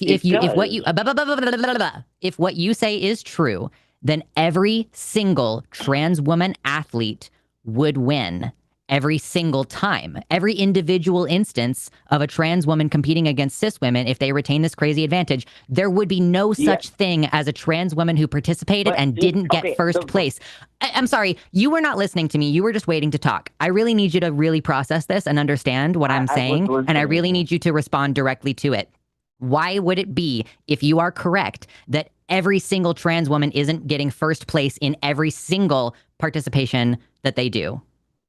Yeah, because advantages are average, they're not guaranteed. So some would lose more strength and endurance than others, depending on when they transition, specifically on the dosage that they are on HRT, the training that they have. And so it kind of given the seems fact like that you they just are- admitted that they don't have an advantage. They do have an advantage on average due to their physiology. Sometimes there might be an advantage. Do you think that's justification for saying every single person who's trans can't participate, even the ones who went on puberty blockers and transitioned as teenagers and never, ever had a male puberty? I'm saying that the reason why they shouldn't compete is because I believe that would be most pragmatic for sex segregated sports. It's not, though, because you're discriminating against an entire group of people based on, so you've already admitted that there are differences in what age you began transition. So again, if we're saying it's a blanket ban, then that includes little girls who are 13 years old and have never had a single bit of testosterone in their life. Like there was an 11-year-old girl who was part of the SCOTUS thing just now, and that you cannot tell me that 11-year-old girl had an advantage against other girls. That's crazy. Think it's most pragmatic for sports to be sex segregated? No, it's very obviously bad for everybody involved, including cis women. Like, obviously, there are sports that are segregated along different lines, right? Like in wrestling, there are different weight classes. It seems to me way more sensible to find a different way to recategorize sports. Like that seems way more sensible than saying people in this group can't do it and people in this group can. And then on top of that, I do think that what you're trying to put out there is like, well, in 2024, maybe people felt differently. In 2026, this is the largest meta study available to us. This is the largest group of trans athletes ever put together in one study. And you're still saying, well, there aren't enough. There aren't enough. And like, I'm just saying, this is the best evidence we got. And the best evidence we got is that you have a group of people that's statistically taller. That's the best evidence you got. And I don't think that is sufficient. There's studies done on lean muscle mass, the one in 2021 that I showed you. The one in 2021, you're taller women have more lean muscle mass than shorter women. Yeah. Tall cis women have more lean muscle mass. That doesn't mean anything. The problem that you're running into is just height. It's height, do you think statistically women are more likely to be taller? Dude, I think just have height and weight trans classes. Women are more likely to be taller. On average, we're talking about on average what is going to be most impactful here. So on average, trans women are more likely to be taller. African women are taller than women from India. Does that mean that it's like fundamentally unfair that we have like some basketball teams at the Olympics that are on average 5 feet tall compared to the ones that are on average 6 feet tall? Trans women are statistically more taller than cis women. So create, Alex, create height and weight classes. I would love to see a direct comparison between tall trans women and tall cis women. Like, what, I don't know if that specifically has been studied where we've isolated the height as a key feature. Like, obviously we had the other one that was like the 12% difference in the running was because of height on average. But that doesn't mean you can discriminate against an entire group of people because of who and what they are. Because on average, sometimes they are taller, sometimes maybe a little bit. And that sometimes height confers an advantage. I mean, it literally is discrimination. Dude, you're separating one group from the others. Specific. Okay. Oh, so you're saying that it's okay, and hold on. So you're saying, Alex, that they're equal, but we just need them to be separate. It's like it's okay that they're equal, but you want them to be separate. I never. So do you think that like there should be a separate category for people to participate in if they're like Chinese versus if they are like Norwegian? Because Chinese women are shorter on average than Norwegian women. We need to protect Chinese women's ability to compete, really. Like, if taller women have an inherent advantage, then clearly that's what follows from that, right? Okay, yeah. Or maybe wait. Maybe Alex, maybe trans women from China are allowed into the Norwegian women's league.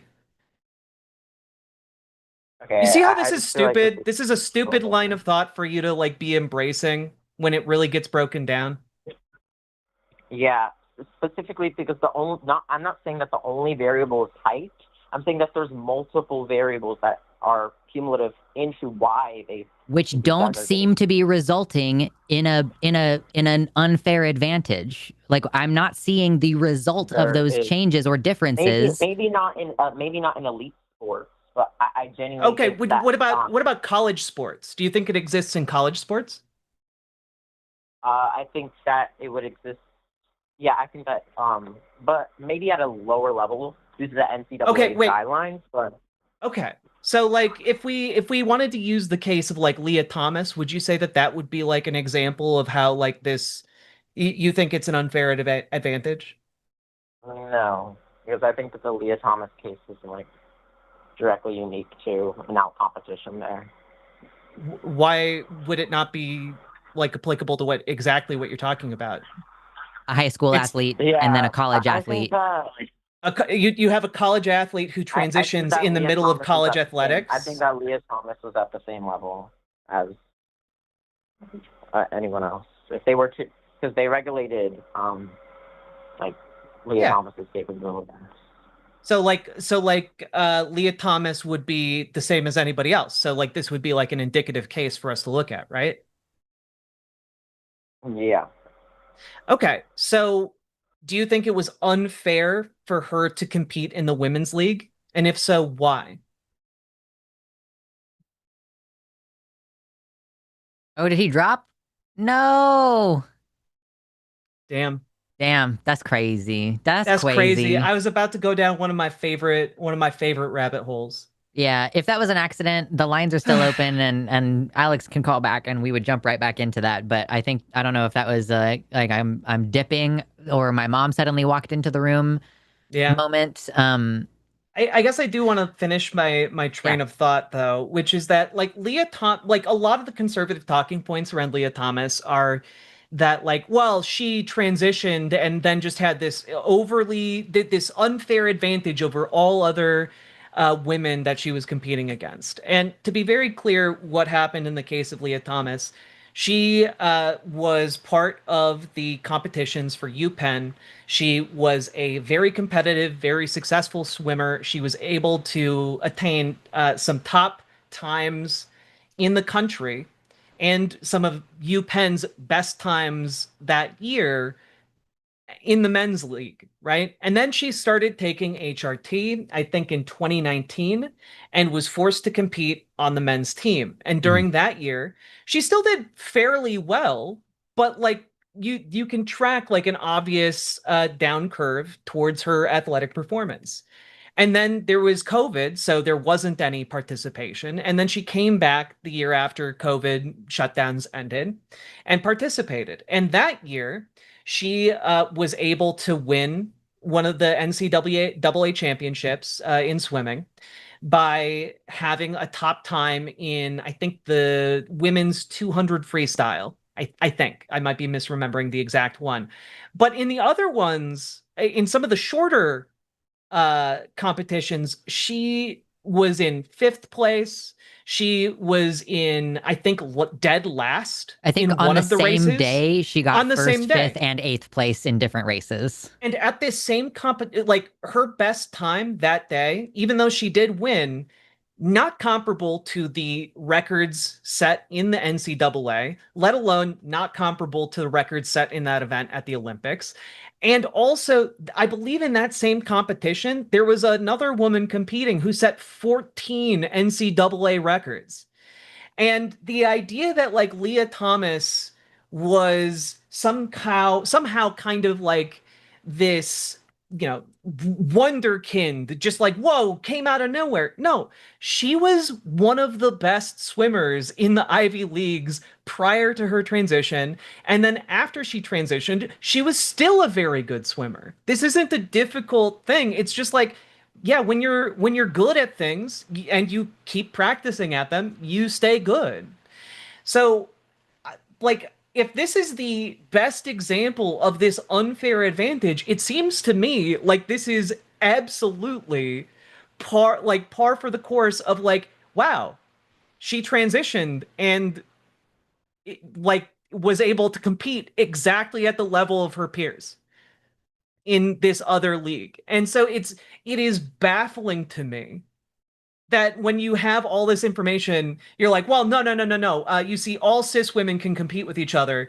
Yeah, but like trans women should be barred from competition because they're statistically a bit taller, and that might, mean that they're a bit faster in some ways. And it's just like, oh, okay, well, people like women from Bolivia on average are 4 feet 8 inches. Should they like have their own division where they can't compete against like the taller women from other nations? And it's just like, no, that's obviously stupid and bigoted. But this is the level that a lot of transphobes operate on when they talk about like trans people in sports. And we didn't even really get to talking about trans kids in sports. Yeah. But like, damn. I can't remember where it was too, but I think during this most recent Olympics, there was a picture that went around of like two women's basketball teams and they were from like I think it was Argentina or something. One of the teams was like a full at least a foot shorter on average than the other team. So it's like, well, that's a clearly unfair game. We couldn't possibly put those two teams against each other. That's not right. So yeah, I don't know. I can't find the picture, but I just think that whole conversation is so fucking stupid sometimes. It is because it really does come down to vibes. It Like, is. for whatever Alex was talking about, like he didn't come with studies. Hmm. He didn't have those ready. He was typing that into ChatGPT the entire time. Yeah. And I felt really good knowing exactly the Roberts study that he referenced Yeah. after I glanced at it. I Like want to be I've read like, it before. I wanted to be like, So how many people were in that study, and how long was the study, and how long had those people been on hormones, and like just interrogate it the same way that he was just dismissing all of the studies. Like I said, if this area is difficult to study, then it means neither of us has strong data to support our position, except that it seems to be one of those situations where absence of evidence is evidence of absence in terms of the absence of proof that there is a significant advantage. Anyway, this is one of those things that I think really it really kind of solidifies how little our opposition actually cares about the facts and statistics, that Yeah. they will just grab whatever facts they think support their position. And the thing is, like, if I had an overwhelming amount of information that my position was wrong, that trans women do have a completely unfair advantage, like, I would still be interested in having conversations about, like, the differences in how we were raised, and like the sports funding that goes into male sports versus female sports, like that there's more robust facilities and better coaches, and that there is a significant class difference in sports outcomes. Like, if your parents are rich and they can afford to send you to sports camp in the summer, that's going to be a lifelong advantage that you retain. And I just think that this area has so much more complexity, and that, I would like to see us just desegregate sports completely. In my Yeah. opinion, that's the correct thing to do, because then everybody's going to push themselves harder, because you're going to have women who've got a chip on their shoulder who need to prove themselves that they can beat the boys, and the boys are going to be like, I cannot let this girl beat me. And I think it would just make everybody excel. But I we're not also ready for that conversation. I also think it would be better for society in general Yeah. for men and women to view themselves more as equals, Yeah. as opposed to separate entities that need to be separated. Yeah, and the condescension that is inherent in saying, "Oh, you poor little girl, you will never win unless we give you your own category. You will never get a medal." It's just like, it's really upsetting. And this is my last thing that I think ties into this, even though it's a little bit abstract. But I've seen studies of like uh, math performance. So if you have a group of boys and a group of girls that you're going to have do a math test, and you've got this cohort of boys and girls over here, and then you've got a different cohort of boys and girls over here. And in one cohort, you tell both the boys and the girls, they're testing separately. You tell both of them, generally boys tend to perform better on this test than girls do. And then you have another group that you don't say that to when you're in the prep mode. And in the group that you say boys perform better, the girls perform worse, and so do the boys. Mm-hmm. But that doesn't happen when you don't tell them that. So I genuinely think that segregation of sports means that everybody is performing much worse, just on a psychological level of like the inherent, the segregation itself is inherently saying boys are better at this than girls. So like I'm interested to see what would happen if we fully desegregated sports and just did height and weight categories. But I'm probably going to die before I see that result. So that's a little bit sad. We still have open lines, you guys. I don't want to keep Jess around for too much longer, but I really would like to sneak in one more spicy call. We have a couple calls who are looking kind of more for advice. Shout out to Jess for sticking around a little bit longer. Much appreciation for Jess from Canada. So yeah, the number's on the screen, 720-619-2288. Like the stream if you haven't already. That'll help boost us out to more people. And maybe get us another caller. But if we don't get another one in the next 5 or 10 minutes, I'm going to go ahead and close the lines, and we're going to get ready to move into our super chats portion. And for our super chats portion, if you donate $5 or more, we will read those out loud, and you can vote with your super chat of hashtag Team Lux or hashtag Team Jack. And whoever loses that fun little vote has to defend a silly position for 2 minutes at the end of the show. I don't have the silly positions ready. So if you guys want to make some suggestions in the chat, I will be looking at the chat and I will see if there's any interesting ones. I might just pick one. The one that I have on top right now is like dragons suck. Like, I think that would be funny for either of us to have to defend. So I might just stick with that one because it's just really funny. Like we both really like dragons, folks. Yeah. So that would be very, very painful for either of us. We do have a couple calls who just came in and are going to be screened. So we'll get a look at those and see if we've got some spice to take. But in the meantime, we've got a couple friendlier calls, and does either one of them really stick out to you? I do. I'm trying to figure out how to talk about it behind the scenes. On our staff Q&A, there's a number in the top left in a circle that I feel like is the most obvious and easy way. I see 1, 3, and then the 2 that haven't been screened. I don't see that. Oh, maybe that's a producer only thing. Oh my God, that's so stupid. Um, the other One's from the the web other caller and one's from a phone number. on this new setup we have, I still have all of the calls that we've had in the past. I guess I should remove them. Oh, it's interesting that when I remove it, it doesn't remove it for you too. Yeah. Oh, okay. It currently on my end, it's saying I just looked at it. We have two different calls happening at the same time. Oh, Um, fun. Okay. yeah. Okay. All right. Um, But if I'm looking at the older one, which I do have yeah. open, 3-3. Okay, sure. All right. We are going to go ahead and talk to Lee, who uses they, it pronouns, calling from Pennsylvania. Lee, you are live with Luxander and Riverboat Jack. How's it going? Howdy. Um, Going okay. How are you both? Doing Living all the right. dream. Living the dream.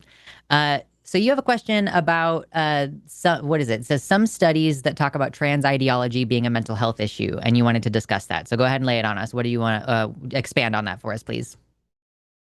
Yes. So I don't know how much both of you read any of the like all the studies that come out. You know, they come out periodically about trans quote unquote ideology and how people are. It's a mental health thing, or they do studies about like comorbidity and everything. Um, I think I can't remember whose channel it might have been on. I've been in my quest to learn more and listen to more creators. I've been like going and finding creators that have like guest starred on the line. And I can't remember if it was Jack or Dr. Ben's YouTube, but somebody was claiming there was a study, which I found the study. They refused to cite it, of course, but I found the study that they were talking about, and it was a Finnish study saying they said it said, which I'm not sure. I guess I'm kind of looking for what people might think about it, about that trans people technically are mentally ill because they have so many comorbidities with being trans. And I was looking at it and I said, I see it more as they're just saying that trans people have more mental health issues, not because they're trans, but because of other stuff. And the person is saying, no, no, no, it has to be, it's a mental illness. This proves it because you have so many other mental illnesses with it. And I said, no, if you look at the study, it's not saying anything about that. It's saying like, it's trying to say that just because somebody transitions and their mental health gets worse, it's not because of the transition. It might be more from, like, the thing is, the study doesn't even say why. It just says that they have more mental health issues after transition. And I said, that's kind of unfair because once people come out, of course, their mental health might get worse because now they have to face the society and social pressures, which I said, I know it's not proof, but I mean, even for myself, I'm facing more anxiety being trans because I'm finally coming out about it, where I didn't have to worry about it before, but I do now. And Yeah. that's not to say that I'm more mentally ill. It's just that I have to face the social pressures of everything. And I think that's what the study is saying. I can give you the Yeah, which study title just or number. for yeah, the title would be really helpful. I'm going to put you on speakerphone. Hopefully it's not too bad for just a moment. Now I'm trying to, oh boy. So it's on Wiley Online Library. Okay. And it's, I'm trying to figure out. It's EP.1545-1553. I'm hoping that's the thing. If you want the title for it instead, Yeah. it's psychiatric morbidity among adolescents and young adults who contacted specialized gender identity services in Finland in 1996 to 2019, a register study. Okay.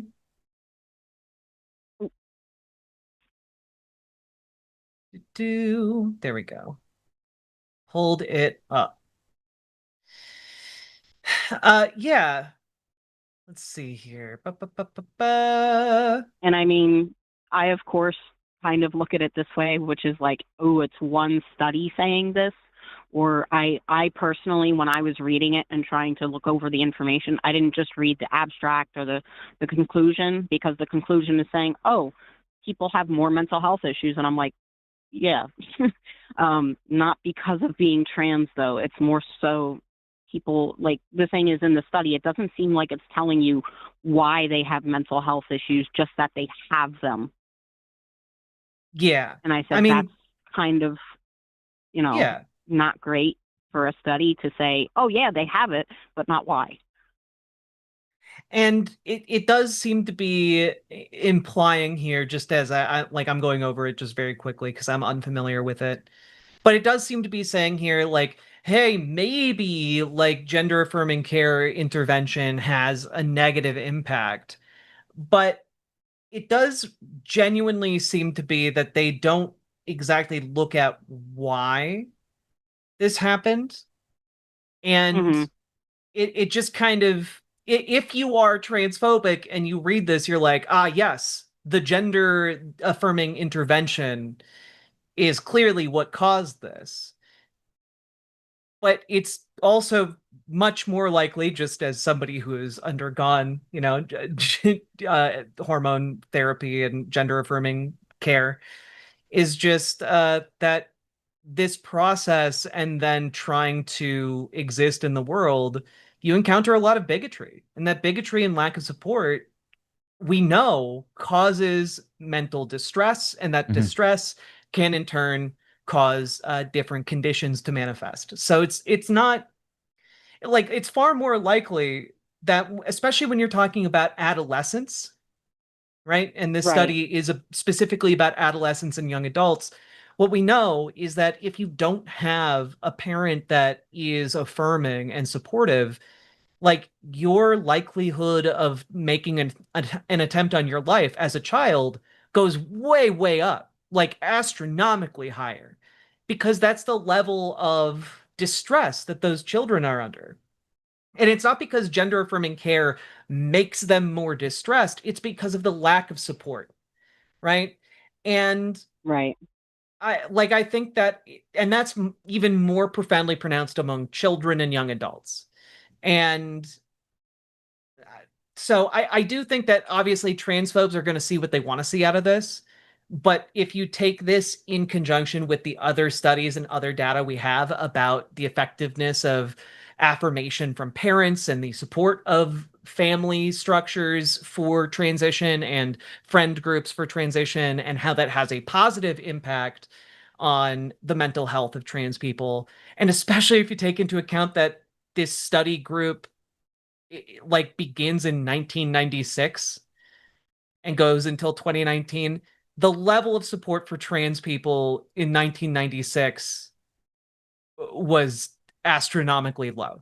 Like, the amount of societal support has gotten better with time, but like, as bad as it is right now, like, it was way worse in 1996. And so there's also elements where, like, a lot of the social ramifications of this are,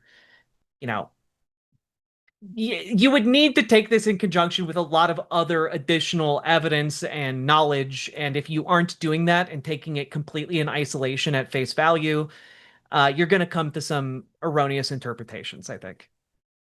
Right. But that's why I wanted to bring it to, well, whoever I was able to get it on. I wasn't sure who I would be able to get a hold of, mainly just because of the rotation, but also because I'm not sure.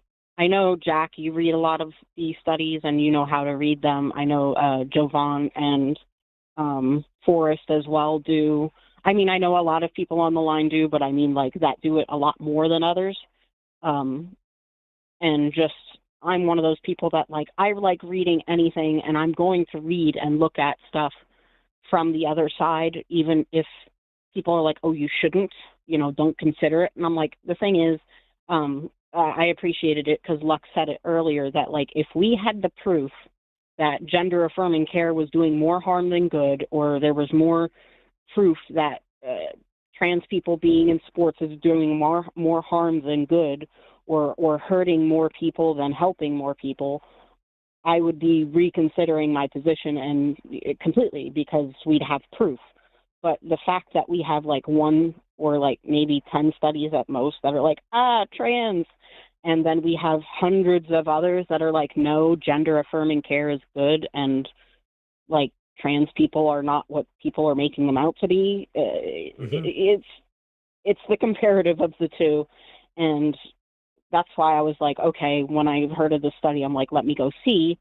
And I think it just came out in April of this year, I think. But just, it was baffling to me because people are like, oh, you have one study and all of a sudden everything is true. And it's like, you got to do more research though. And you got to look at the everything else coming out. And that's why I appreciated that Lux even said that, because it's right. Like if we had more proof, we would reconsider stuff. But I just was trying to like, hopefully I was trying to hope that I was reading it properly. And then I'm like, this doesn't seem to say what they think it says. And was doing kind of like a double check. I think it's really important to be academically honest. And like, I say academically in this case, I mean, it's important to be honest, but like you cannot honestly come to an opinion if you disregard some aspect of the evidence. So like when we say, oh, we disregard a lot of what the conservatives put out there, it's because when you interact with it honestly and when you evaluate it honestly, you see things like, oh, weird. The person who did this study, like, oh, the CAS review, is really close buddy-buddy relationship with like notorious anti-trans individuals. So we want to evaluate whether that information is coming from a place of like, that's an unbiased evaluation versus like, are these people cherry picking information? And in the CAS review specifically, like they completely disregarded any studies or information that would counteract the narrative that they were trying to construct. So yeah, I mean, it's good on you. And I think it shows your commitment to the skeptical process and the critical thinking process that, even with people on your own side saying like, don't even worry about it, there's no reason to even bother looking. Well, that doesn't lead us to a place where we can come to an honest position. Because it's like, if there was counter information, we would want to update our opinions, as opposed to many folks who are just like, yeah, I'm just going to ignore anything that disagrees with me and only bring up stuff that agrees with me. Like our last caller who he was like, well, your studies are insufficient. They're too short and they're too small. But my study is actually I can have a definitive, strong opinion about this. So yeah, I just good on you. I really think that is something that is lacking even on the left, is the commitment to coming to an honest conclusion, even if it disagrees with your starting place, Right. And I said, just to put in there, I know you just said that you just started doing some classes in Yup. Did you say community college? Yeah. Or local college or what have you? But I was going to say that's awesome, because that's what I did. Was that's actually kind of where I learned to do some of these studies, because I had originally gone to college I wanted to be a therapist, but then my own mental health went downhill, so I was like, I don't know if that's a good idea. So I decided to do art therapy, and I said I unfortunately have not found a job yet, but I keep hoping to do that, and that's where I learned to try and look at studies and look at information and try to get not both sides, but like that you don't just throw away everything just because it disagrees with you. Like even with like the health stuff that comes out these days about like artificial sweeteners, everybody's, oh, artificial sweeteners are bad. But if you look at the study, it's like they say aspartame is bad, but then people don't mention that in the study where they studied this, they were injecting the animals with like lethal levels of aspartame. And I'm like, well, that you can't Yeah. compare that to the little tiny amounts that we drink out of diet soda or whatever the hell. So it always baffles me when people just want to look at one study, believe that study, and then stop and not look for Yeah. more. And I don't know, maybe it's my curiosity and thirst for knowledge or something, but it just, Yeah. I don't know. You know, it's really funny because first of all, my writing class is very explicitly telling us how to read information and seek out opposing views, and like how to write a college essay is like inherently about that kind of critical thinking and discriminating information. And also, fun fact, when I was in high school, I had the idea to write a paper about how bad high fructose corn syrup is for you. And then I looked into it and I had to choose a different topic because it's like, oh, your body just processes it like glucose. Like according to your body, it's just sugar, which like I could have then made a thing about like, well, we're added sugars in so many different products might be bad for our health, but Right. I could not maintain the position that high fructose corn syrup itself was harmful in some unique way compared to other sugars. So that's a really funny that you brought that up. But yeah, well, Lee, That do is you feel funny. like we've hit on your main topics for now? Because we do have a spicy caller. Oh no, we lost the spicy. Come on. I hope that that's him calling back. I specifically asked our screener. I was like, hey, will you pull that caller in and tell him we're taking him next so that he doesn't hang up? And then he hung up. But we have at least one other people waiting. No. So Yeah, you hit on it really well. And I just wanted to say last point was you were on Calling It Now with Jimmy, I think it was a couple weeks ago, and we're commenting on about insulin and type 1 diabetics. And I just wanted to say, I said it in the comments and Jimmy replied, which was great. I said, I just was really happy that you were commenting about how type 1 diabetics, it shouldn't be costing so much when it takes so little to produce that medication. Like that was, nobody talks about type 1 diabetics. It's all about type 2 and all about the GLP-1s. And I just mhm. really appreciated it because you hit on some really good stuff with it. I have looked Yeah. way too much into that stuff and the history of insulin and what they used to have to do and all that stuff. And just, it was very appreciated because I'm a type 1 diabetic and I've had to ration insulin when I lost my job due to COVID, and it was a mess. Um, it is not fun, and the fact that like you mentioned it when it's not something that usually gets mentioned was just. I just wanted to say a very big thank you for talking about it when you did. Yeah, absolutely. It is violent that we have charged the amount of money that we charge for insulin. Like, I think that it's one of the biggest and most obvious kinds of social murder that this country participates in. So I'm happy Yeah. to represent that on the stage. So, but thank you so much, Lee. Oh, We appreciate you. Oh, go ahead, Jack. Yeah, go ahead. one last thing before you go, specifically about this study. Aaron in the Morning has apparently a really good breakdown of how the Finnish system for addressing trans youth drastically affects this study in particular. I'm not familiar with it, Uh-oh. but I know that Aaron Reed has a good breakdown of this and would further add more information to your argument. And you said, who is that? Aaron Reed? They have, Yes, I'm assuming. Yeah, Aaron Reed, www.aaroninthemorning.com. Mhm. Gotcha. Okay. I'm going to have to look into that because that interests me.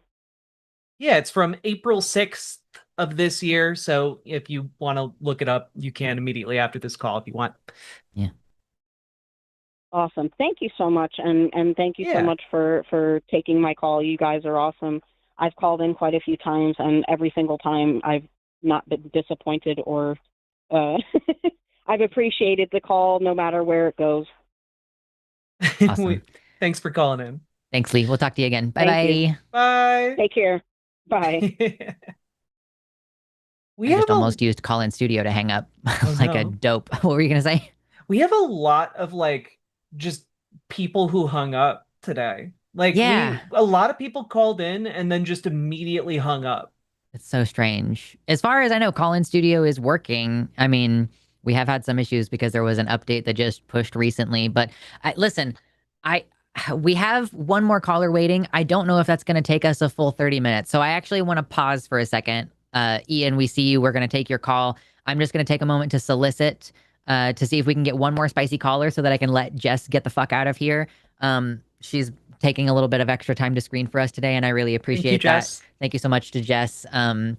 So listen, the number on the screen, 720-619-2288. We very specifically want another debate topic. We are not looking to take another advice call. Ian, the one who's waiting, is an advice call, and we are going to, treat that with as much respect as we can and give as good of advice as we can. But listen, we've been talking about the trans sports debate. We spend a lot of time on this channel talking about whether you should let minors transition, whether you should let young people transition.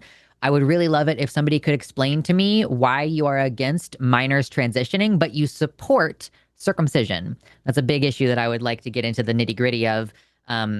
If you call yourself gender critical, if you think that J.K. Rowling has a point, all of those topics, we would love to get at least one more caller in. On the screen, the number 720-619-2288. And if you're outside the U.S., we do have a web caller that's only for people outside the U.S. If you're within the U.S., it basically just doesn't work. So give us your attention, please. What are you thinking? I also, like, my brain made a bad joke and I just had to get it out there. If your position is that you do not want minors to transition, we want to hear your best arguments, all right? We want to hear your best arguments against those people who work hard every single day down in those mine shafts, all right? They deserve to be able to transition too. And we want to hear why you think those minors shouldn't have the right to transition. Yeah. It's a weirdly specific position to have. It's like, what's the deal? Why do you hate blue collar laborers so much? Oh my gosh. I saw you earlier try so hard not to make a joke when Felix was talking about your microphone being hard. I really, on some level, was tempted to just rip off my pop filter and go, oh, didn't do it. The temptation was real. He did it multiple times, but the time he did it when I was touching my microphone, I lost it. I lost it internally. Oh my God. I saw people in chat too making jokes about it. So just so you know, I saw you and I appreciated you. Oh my gosh. We just had somebody call in and not make it through screening. So I'm going to give it another minute or two. Let's see if we can get another person in. As many times as you all can touch the screen. If you double tap on the screen, you can get it to like if you're on the phone, or just click the like button, click share, and then copy the link. Type something in the chat. Do I have a poll up right now? I don't have a poll up right now. I think I've decided we're just doing dragons suck as our position at the end. That's too funny. Yeah. It's too funny not to do. But yeah, so don't forget to, do all the things, interact with all the things. And your $5 or more super chats, we will be reading them at the end, and you can use that opportunity to vote. No hashtag no vote. Has to be hashtag Team Lux or hashtag Team Jack. And those will get added to a number counter that will it will determine which of us has to defend the funny position that dragons are awful, actually. Also, it does, I'm disappointed in the transphobes that inundated my stream last night. Y'all talk such a big game. So many of you are like, yeah, I'll definitely call in. And then damn, you guys are cowardly pieces of shit. Donde God, está? damn. Where are you at? So many retirees who were talking real big about how they were going to call in today, and not a single goddamn one of you has the chutzpah to call in. Crazy. Depressing.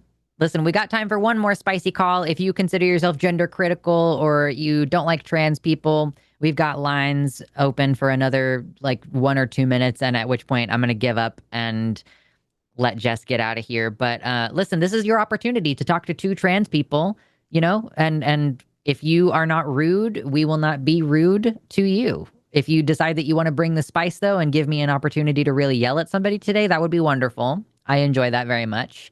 What's really funny is there's all this conversation around whether we ought to use the mute button. And I actually realized that I don't use the mute button very much, but that's because I really like doing that thing where I'm like, Like I'm clapping and I'm like loud and I'm like, excuse me, like no, like I need you to focus up. Like I actually really like dominating a man and making him shut the fuck up by like not using the mute button. I get a lot of satisfaction from that. So, nobody can criticize me for using the mute button, because if somebody's talking over me, I'm just gonna be a huge asshole directly to them about it instead of muting them. Honestly, I think they respect it more too. I think so. I mean, some of these men I think they're like looking for a femme to put them in their place. And That's I'm true. more than happy to, like give me a tip afterwards, but I'm more than happy. All right. I don't even see anybody spicy in the chat that I can call out. Yeah, I'm not seeing anything. Unfortunately, I don't have the setup to do a stream with the vertical. I'm gonna get that set up eventually. But I don't have that yet. So we're not getting the spice from the vertical stream. I'm hoping that once Arden comes back in, I can update all of my profiles to do the dual stream thing. But well, I think at this point, I'm going to go ahead and let Jess get out of here, and we're going to take our advice call, and we're going to give that plenty of time, and then we're going to move into the super chats, and we might end up just perusing the super chats for a little bit longer and giving those a little bit more time. But I definitely don't want to monopolize Jess's time, so I'm going to go ahead and hold on, one person just logged in. I'm going to give that an opportunity. I'm going to like just at the moment that I'm about to close calls. Someone is being a numbskull in the chat. Who is this? Call in, Appalachia. I see you. Or I don't see you, actually. I will. I'll find it. Let me see. Where is it? The study has a conclusion. It is interesting, but it's on paper. Why would it automatically change who is in women's bathrooms? Can another study change it back? Listen, if you want to talk about trans bathrooms, we have time. The number's on the screen, 720-619-2288. If you're outside the U.S., we have a web caller link. But, that we don't really interface with the chat very much. I only glance at the chat to see if there's somebody who I should ask to call in. And I would love it if you called in. We still have a little bit of time. We have at least 20 minutes where we're going to be taking calls. So, get in there while you can. Yeah. And I always read the chat. I'm seeing what all of you little goobers are saying at all times. Mm-hmm. And that's how I know respond. Yeah, exactly. But that's how I know that there are like transphobes in chat who are just not cool enough to call in. I know. Oh my God, I just realized who Billy the Kid was. We had somebody on earlier who ended up dropping out. That's somebody who's been in my chat on my channel, which is a little bit weird. Like I don't usually get like weirdos from the line chat who decide to come talk to me in my chat on my show. Okay, it looks like this is a friendly call, so I'm actually just going to go ahead and close the lines. And we will say sad, sad, sad, QQ, cry, cry, cry about not getting another transphobe. But that's all right. Super chat's appreciated. Lines are full. And we are going to go ahead and take Ian. Oh my God. Again, I almost did it from call-in studio. Ian is calling from Canada, he, him pronouns. And you're live with Luxander and Riverboat Jack. How's it going, Ian? It's going great. Thanks. Awesome. You wanted to talk about creating a safe and comfortable environment for a kid who may be questioning their gender. Tell us about it. Yeah. Oh, yeah. Well, I'm like middle-aged guy. My pride and joy are my nieces and nephews and great nieces and great nephews. So I want to be able to do the best job that I possibly can, obviously. Yeah. As my niece would said it, one of her kids, he just does not understand gender. It's just like he's a boy because he's small like his brothers. But when people get bigger, like sometimes they become girls. It's his 5-year-old understanding of it is that he came to. So, yeah. I as one of my friends put it, said no cis kid ever. And yeah, like obviously there isn't going not having supportive family, and that isn't going to be an issue. Like that's just, but having things like having that creative environment is what's most important. And I just want to know things like, as someone who isn't going to be in his life every day as an uncle or a great uncle, what what are some things that I can do that might help the process? Because like I have a lot of trans and non-binary friends, but all of them transitioned as adults. So I don't even really, and I don't want to like say it's like, so hey, what would have made your life better if early on? So I figure, call-in show that's educational, I'll take advantage. Sure. Yeah. Do you want to go first or should I? I mean, yeah, if you've got some thoughts, you can go. I can jump in. Yeah. So like I think especially for someone who's like 5, Yeah. support really at that age is just kind of going with the flow of like where their thought process is at, where it's like if they aren't coming to you with questions, they're just like, yeah, I'm a boy because I'm small. Like that's like all right, yeah, more power to you, kiddo. And also like having an interest in what they are interested in, or showing that you also value the things that they value, is one of those things that for like children especially matters a whole lot, because often what they're doing when they're presenting you with these things that they care about is they're testing whether or not the environment is safe, and they're testing kind of the ideas that they have associated with that thing. So like if a kid who's like, I don't know, 7 or 8 comes to you as like, hey, I found this really cool new show, Sailor Moon, and like he's really into it, like being able to just be like, that's awesome, let's watch a few episodes, or like show like a mutual interest and show that there's nothing wrong with liking things that might not be gendered for boys or girls in the way that one might typically expect. Like that kind of environment, that builds the support, and it builds kind of this expansive understanding and openings for kids to introduce themselves in like a slower, safer, low stakes kind of way.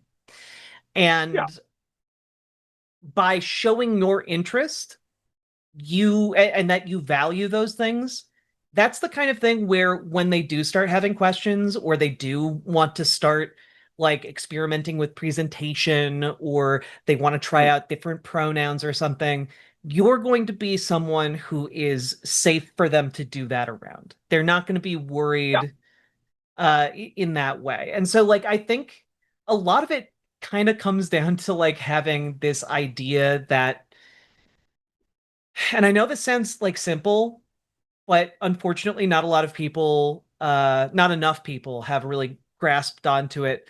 But having and valuing the idea that children are people is vitally important, and that they deserve the same kind of respect that you would extend to an adult.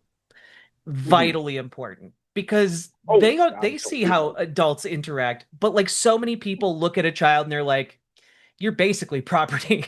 Or like you will take what we give you, you will be, you will have these labels, you will have this name. And like children learn to kind of accept and inhabit the roles that are thrown at them, because they don't really have a choice. They're surrounded by gigantic like monsters that know way more than them about the world. And so I'm rambling, I'm sorry. So I definitely don't have to worry that the kid whose response to being told that he was one of my favorite people in the world said, I know. Oh no, that's so normal. Oh my God. When I was a kid, people were like, oh my God, you're so cute. And I had heard it so many times that I did start saying like, I know. And I was like, I did not know that that was not socially appropriate because I was autistic. But it's like, you tell a kid something over and over again, and there's that reaction of like, sure, I've heard that before. I'm on the autism spectrum myself, so I definitely get that. That's so funny though. I love that. Yeah. Oh, it was adorable. So yeah, and same kid, like you one time in the middle of like my parents' anniversary party, came up to me of just like, Uncle Ian, can I tell you about something? And then started telling me about the robot boss in a video game. Yes. That's awesome. Yeah. Yeah. Like a lot of it is just like, so I definitely, okay, maybe I just needed a bit of reassurance that I was on the right track, but yeah. I would say one thing with regards to child psychology that I found really interesting is that paradoxically, the more a kid can come to you when they're, when they need something, the more that emboldens them to go out and take risks.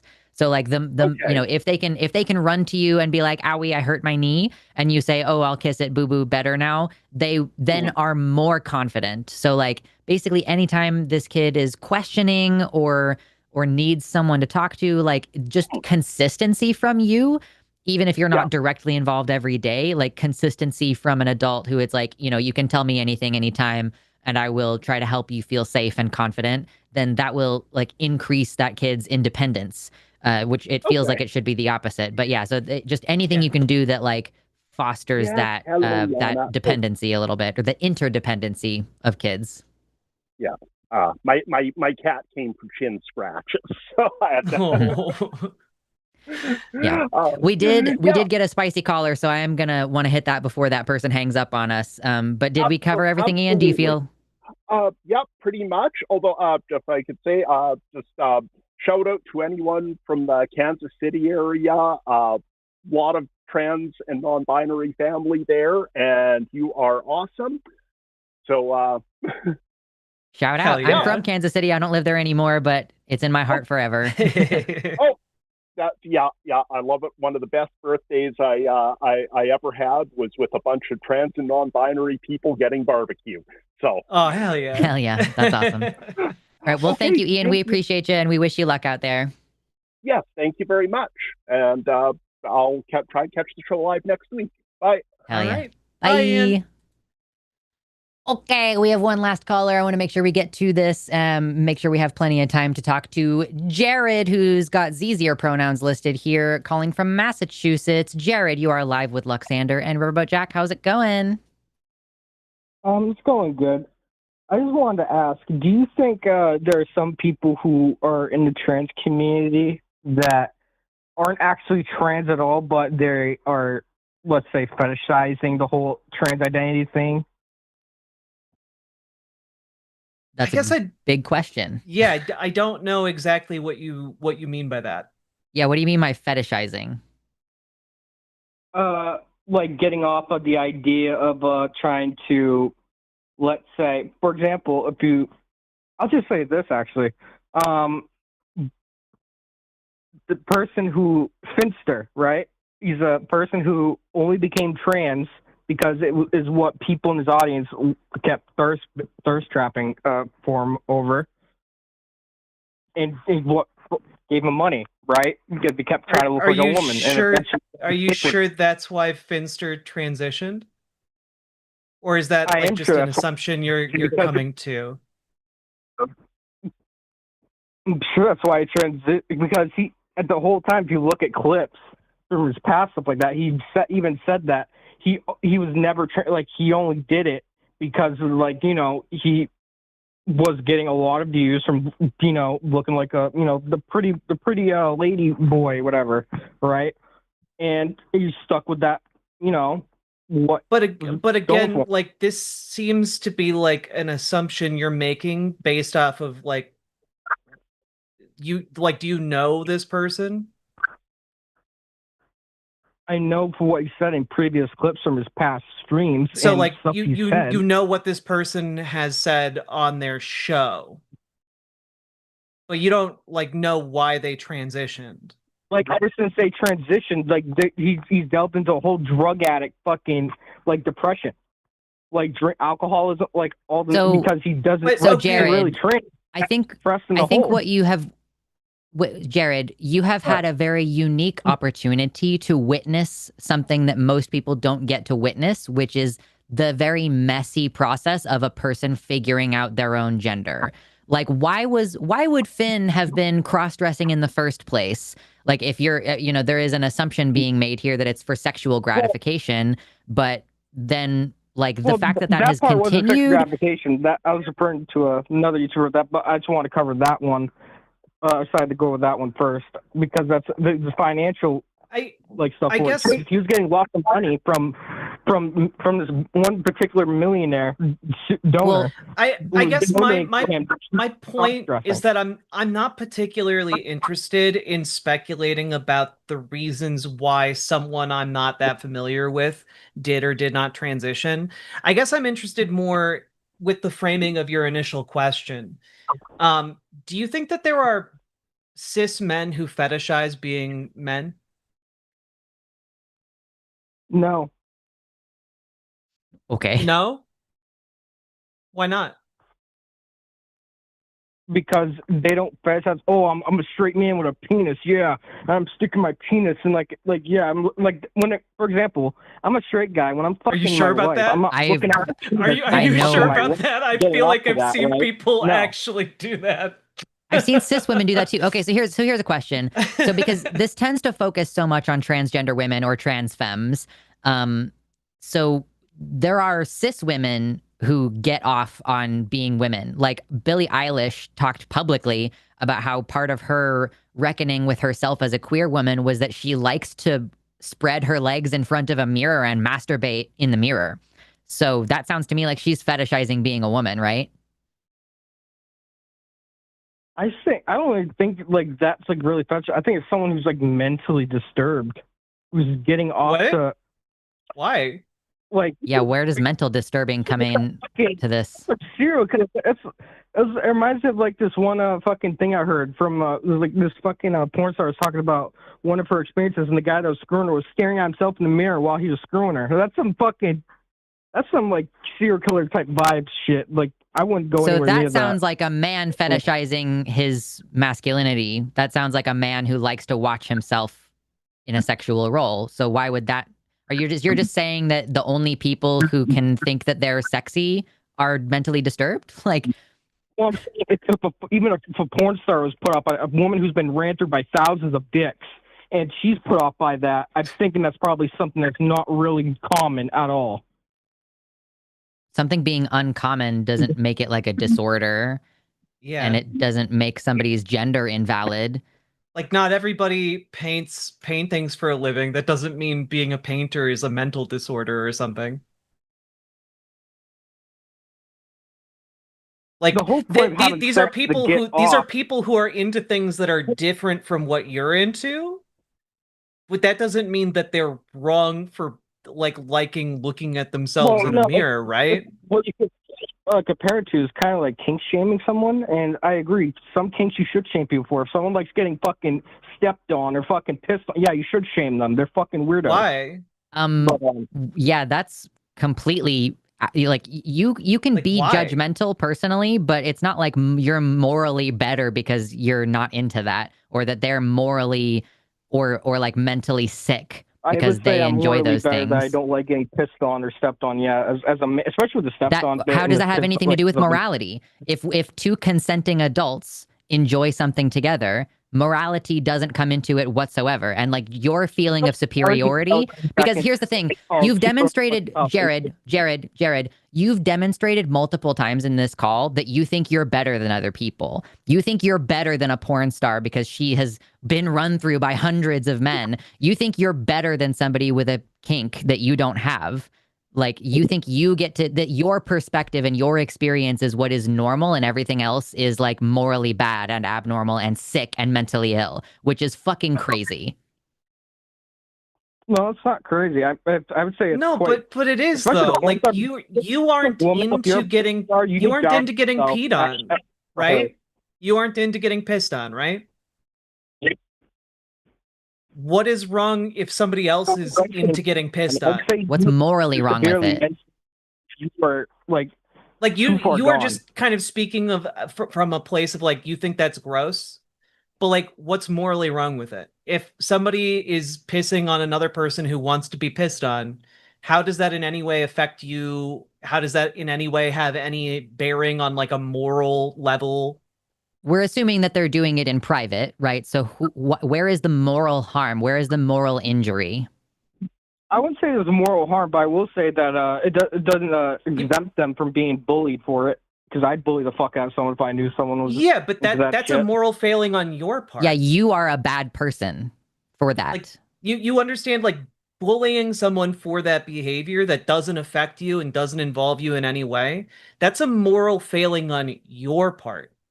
You are acting against these other people to try and make them feel bad and denigrate them because you think what they're doing is gross when you're not involved in it at all. I hate to tell you, but majority of people would rip on someone if they're into those like extreme shit, like getting shit on or fucking. I actually like, think, excuse me, I actually think the majority of people would be like, that's weird maybe, and I don't like it, but feel free to do what you want to do in private. Like, I think most people are like, yeah, that's not for me, but I'm not going to like say that you're a bad person. Like, you realize that assigning moral quality to this means that you think that people who like piss are morally bad. Okay, then let me throw you an analogy. What makes it any different from a woman not deciding to date a dude because he's into getting shit on or fucking pissed on? Does that make her fucked up for choosing to think he's a bad person overall because he's into that? It's about finding somebody who has the kinks in common with you, and nobody's a bad person in that situation. It's like you can just decide whether you're compatible or not. That's not like somebody's morally bad for it. She's all for him, right? Because they're into I'm sorry, that. you were breaking up because you started talking while I was still talking. So if you want to start over, that would be great. I was saying, but she's judging them, right? Because she's choosing not to go for that person because they're into that. Yeah, but like people judge each other all the time. Like that doesn't mean they're bullying the other person. Like she's not saying you're disgusting and like how dare you, and also you're morally a bad person for liking that. And it's a judgment on not on the moral quality of that person. It's a judgment on whether or not she would be compatible with that other person. You understand there's a distinction there? And most of the time, I do understand there's a distinction there, but most of the time people that are into are mostly locals in itself. Like they're fucking reprehensible human beings, like behind closed doors. The thing is that you don't know that, actually. The overwhelming majority of people who are into crazy kinks seem completely normal in public because essentially the kinks happen in private. I've been acquainted with people who like wear diapers in public, and you would never know. You would just not know that they're wearing a diaper. I would think if someone's wearing a diaper in public and they're an adult, I'd probably think they're a pedophile. Okay, well, that's because you're fucked up. Yeah, like, why? Because if you're fetishizing, like, age regressing like a fucking toddler, like most you're people making a lot of assumptions there. You're making. I'm focusing on the piss and shit part. I'm focusing completely on the piss and shit part. Some people find it titillating to piss themselves, and like they like that for some reason. I can speculate as to why. It's not about them age play. Like that. I'm focused on the piss and shit part. Do you think the elderly are pedophiles? Like, do you think older Jared, no one can hear you when you're trying to talk over me. No one can hear that. So do you think like if an older person who wears a diaper in public, do you think that they're pedophiles? Like if you found out your grandpa wore a diaper, do you think your grandpa's a pedophile? If you're talking like an elderly woman who's in their 80s or 90s, who's lost, what about an elderly man? Who lost all control of their bowel movements or fucking, you know what I mean? Then I'm not talking about them. I'm talking about people who are in their fucking 20s, 30s, or even 40s. What if somebody's in their 20s or 30s and has bowel incontinence, Jared? You're fucking. And you're Jared, what if somebody's in their 20s or 30s and is incontinent? There obviously going to be outliers. Like if there's like someone with fucking like a so how do you know if you're engaging with somebody who's an outlier and you're just now calling somebody who has no control over their bowels a pedophile? You also got really triggered. Hey Jared, you got really triggered by that one specific example in a way that swerved you off of the actual point that we were discussing, which the point that we were discussing was that you think that people who are into kinks are like freaks and they're lol cows and you couldn't ever possibly take them seriously. And the point that I was making is that you would never know that these people are into kinks because they act like normal people in their lives because they are normal people. Oh my God, shut the fuck up. They are normal people who just happen to enjoy a kink. Shut the fuck up. I'm not done talking. CEOs love to get dominated by women. I've known sex workers who have done work with CEOs, high performing males who like to have their balls stepped on. But you would never know because in public, they're a big man CEO. They're wearing a suit. They're business. They're getting shit done. You would never know. So you have built up this idea in your head that anybody who is sexually deviant from what you like, because it's really what you like, not what you think is normal. It's what you enjoy. You're setting that as the default. And you're saying all these other people are degenerates and they're freaks and you'd obviously be able to tell, but you can't tell actually. And I would also add, Jared, the level of vitriol you have for other people who are different than you comes across to not just me, but to all the people watching, like you are projecting really hard because you have something you are deeply ashamed of that you like to do behind closed doors. You do seem very insecure, just so you know. And like what that says to me, Jared, is that maybe instead of embracing all of this self-hatred and then projecting it outward, maybe just like accept yourself and like live a happier life that has a better sexual satisfaction for yourself and projects less hatred onto others. That seems like a way better outcome for you. And I want you to have better outcomes in your life. I mean, you want to go with that narrative, you can. It's like a little like add-on, like you can't. I don't really give a shit. But Jared, this is the problem. I'm choosing to have like an interpretation of your behavior that is generous toward you. She's having empathy for you right now, Jared. In a way that you are deliberately choosing the worst possible interpretation for everyone else that you encounter. And that's a lot of hatred to put on your own shoulders. That's a lot of hatred to put on your own heart. It's got to be exhausting. It has to be absolutely exhausting to care about what other people are doing in private in a way that doesn't affect you at all to the extent that you are. And like, you would be a lot happier if you could let that go. You'd be a lot happier if you could let that go, man. The trans stuff does affect people because then you're trying to push on the minors, and then it becomes a whole fucking shtick. Hey, Jared, guess what? Hey, Jared. Hey, Jared, guess what? So I'm 32. Yes, sir? When I realized, cute. I'm 32, and when I realized that I was trans, I was 14, and I didn't know any trans people, and that was before trans people were represented in the media. It's before trans people really had any recognition. So it kind of seems like people just are trans, and sometimes they realize it when they're children. Nobody's trying to force children to do anything. Well, my data for this is if you compare the fucking values and rates of people who identified being left-handed, right, and how that's naturally fucking went up over the years compared to the growth rate of people who are suddenly are trans and stuff like that. It's quite similar, actually. You could tell right away that fucking incline in growth right away from 2016 is nowhere near natural and is very inflated. Because of the fact that fucking trans people are pushing it onto minors. And actually, you know what's really interesting, Jared? Hey, Jared. Hey, Jared. Hey, Jared. Hey, Jared. Hey, Jared. Hey, Jared. Hey, Jared. Hey, Jared. So, you know, the interesting thing is that the number of left-handed people is like 10%, but the number of trans people is like at maximum 2%. So that's like a wild comparison that you made. Like as though the rates of being trans are skyrocketing to like 25% when it's like 2%. That's crazy. Also, Jared, if I wanted to be the level of disingenuous, Jared, if I wanted to be the level of disingenuous, you're being right now, I would point out that you share the name of a noted subway icon who is a pedophile, and that I should thus assume that you are a pedophile trying to push both Subway sandwiches and pedophilia onto children. Like, that's the level of disingenuousness you are operating on right now.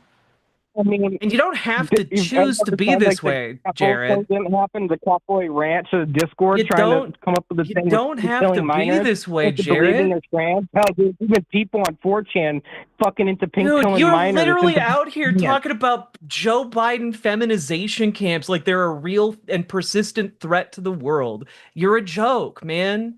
You talked about lol cows earlier, and you're the biggest lol cow here. Dog, you're talking shit, and you can't take it. You're like going around getting mad at the things you imagine other people are doing without evidence. Like, that's an incredibly sad and small way to live. You don't have to be like this, Jared. You can choose to be a happy person.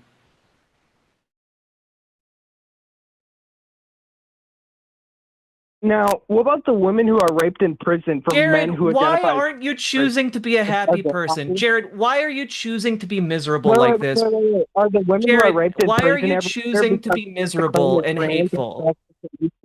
Jared, rapists rape...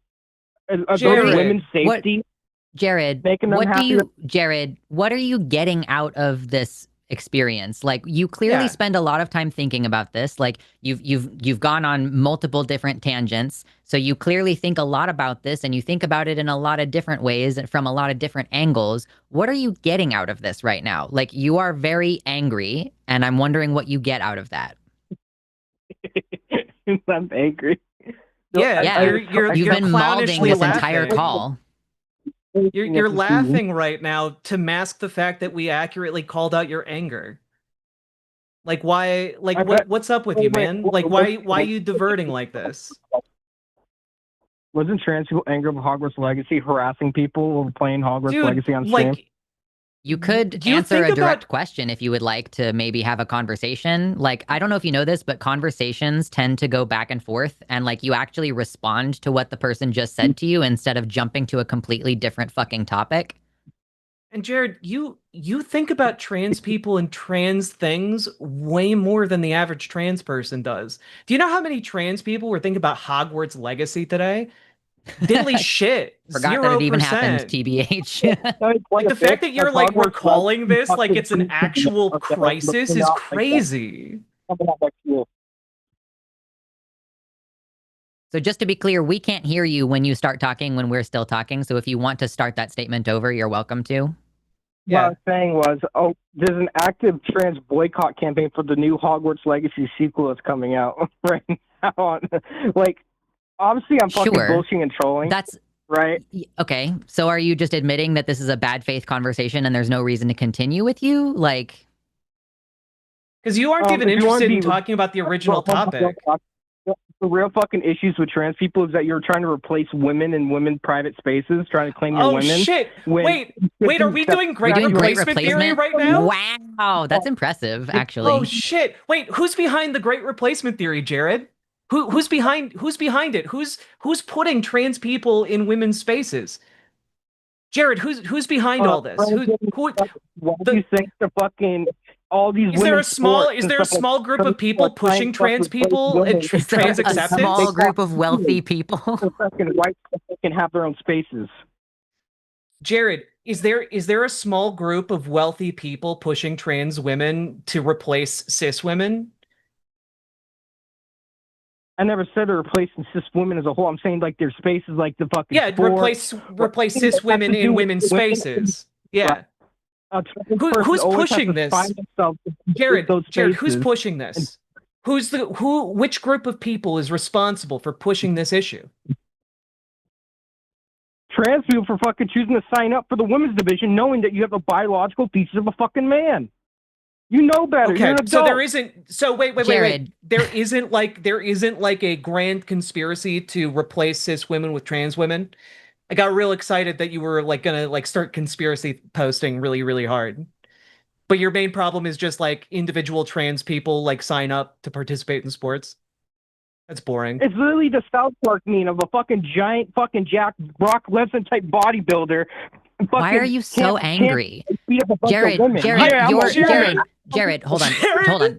Jared, you need to tone down the hysteria, okay? You're getting a little hysterical. You're getting too emotional. I need you to calm down and be logical for a second.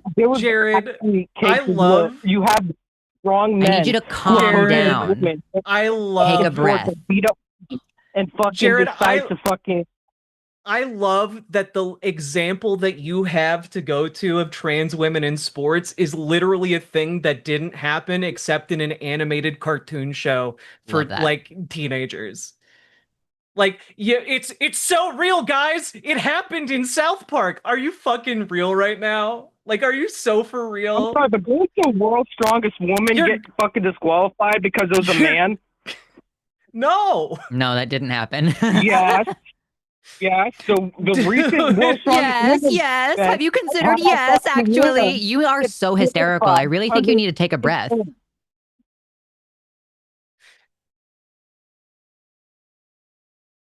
Do you need me to go look up the name? I can give you the name right now. That was good. I'm proud of you for that moment. You took a breath. Thank you. I'm proud of you. Calm down. It's okay. Was that person qualified? God. Are you talking about the weightlifter who was disqualified, who didn't even get a medal, and also she was participating in a league that doesn't even test for steroids? Is that the one that you're talking about? No, he won actually, and he got disqualified because he was a man. No, that's not the case, actually. I do pay attention to these things, and I do actually know what happened. And no, it's like one trans woman who, like, there were no rules about which one you could participate in, and also nobody's testing for steroids, so you can't say she has an unfair advantage because it doesn't matter anyway. Anyway, Jared, it's been really fun playing with my food here, but you are a piece of shit. Hold on, Jared. Hey, you know what this crazy thing keeps happening where I'm talking and it's my fucking show and you keep trying to interrupt me. So why don't you shut the fuck up for a second? Jared, why don't you shut the fuck up for a second? Because I'm about to say, hey, you're really emotional. You're really emotional. And I think you need to, hold on. You know what? We're going to do this real quick. Because you're really emotional and you need to calm down. You just need to take a breath, okay? Take a quick little breather, okay? And then I need you to deeply internalize this. You are a piece of shit human being. And it's really good that you're only 24 because you have time to turn this around. Get off of 4chan, you fucking idiot. Cool. All right, we're done. Like I've never seen someone so absolutely cooked on like pop culture and like social media. Like this is truly what it means to just like marinate in like your own farts. It's crazy.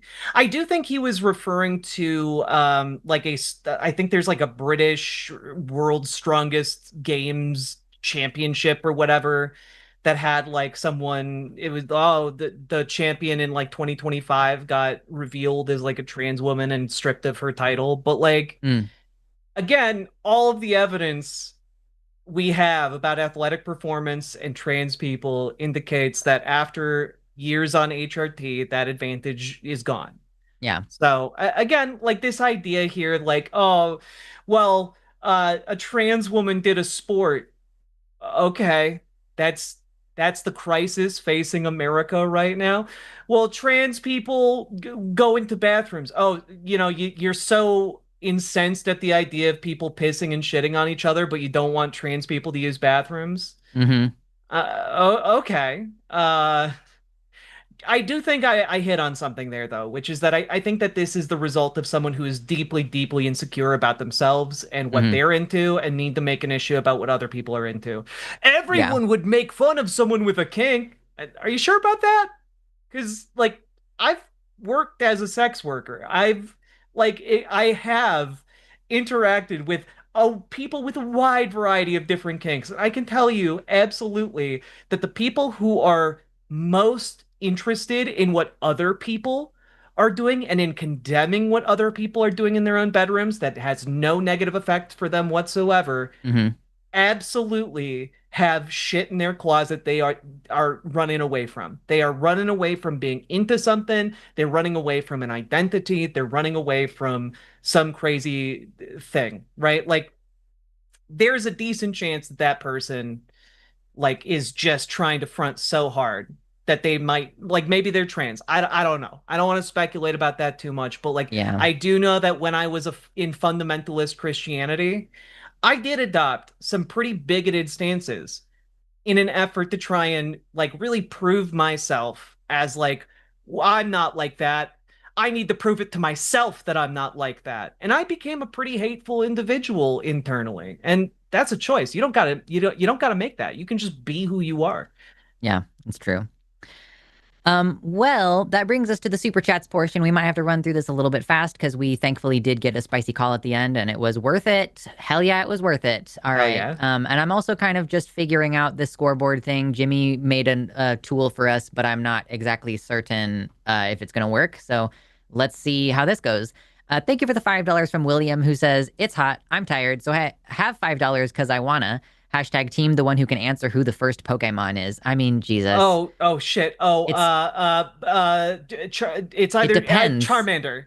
It's Charmander. It's Bulbasaur, but Fuck. also technically the first Pokemon is Celebi, but also in some interpretations the first Pokemon is Mew. So it's like, how are you asking this question? What do you mean by first Pokemon? It's one of those Spider-Man memes. But in the Pokédex it's Bulbasaur. So I guess I get that point. Yeah. Hey, I got the number counter to work. Okay, cool. So now we are going to go to here's this one from Infinidale. Thank you for the $50 super chat, Infinidale. You can't stop the feeling, Timberlake or trans. I want to know if I can do that right now. Can't stop the feeling. Yeah, that was Damn. a surprise That after was 3 hours of good. streaming. I only know that song because my husband listens to it. Thank you, William, who says, I vote we cancel the sun for like 3 days. Hashtag Lux, hashtag NBs United. Yeah, that's fair. Hell We had yeah. some beautiful weather in the valley this week. It was like cloudy and wonderful, and then it's going to get hot again, but it was really nice while it lasted. There's the next one. Oh wait, this is you, I think, right? Is it me? I don't know. Yeah. Thank you for Joshua's. Once Tolkien starts to go public domain, I will release a direct sequel to The Hobbit. The Hobbit 2, Shire Hard. It will be motorcycles. Hashtag Team Lux. Thank you very much. Hell yeah. It's so hard because I had to switch the windows. Okay, now it's this one. Thank you for the $5 from Nethercat. Felix can live in his immaterial world, but I'm a material girl, indeed. Hashtag Team Jack.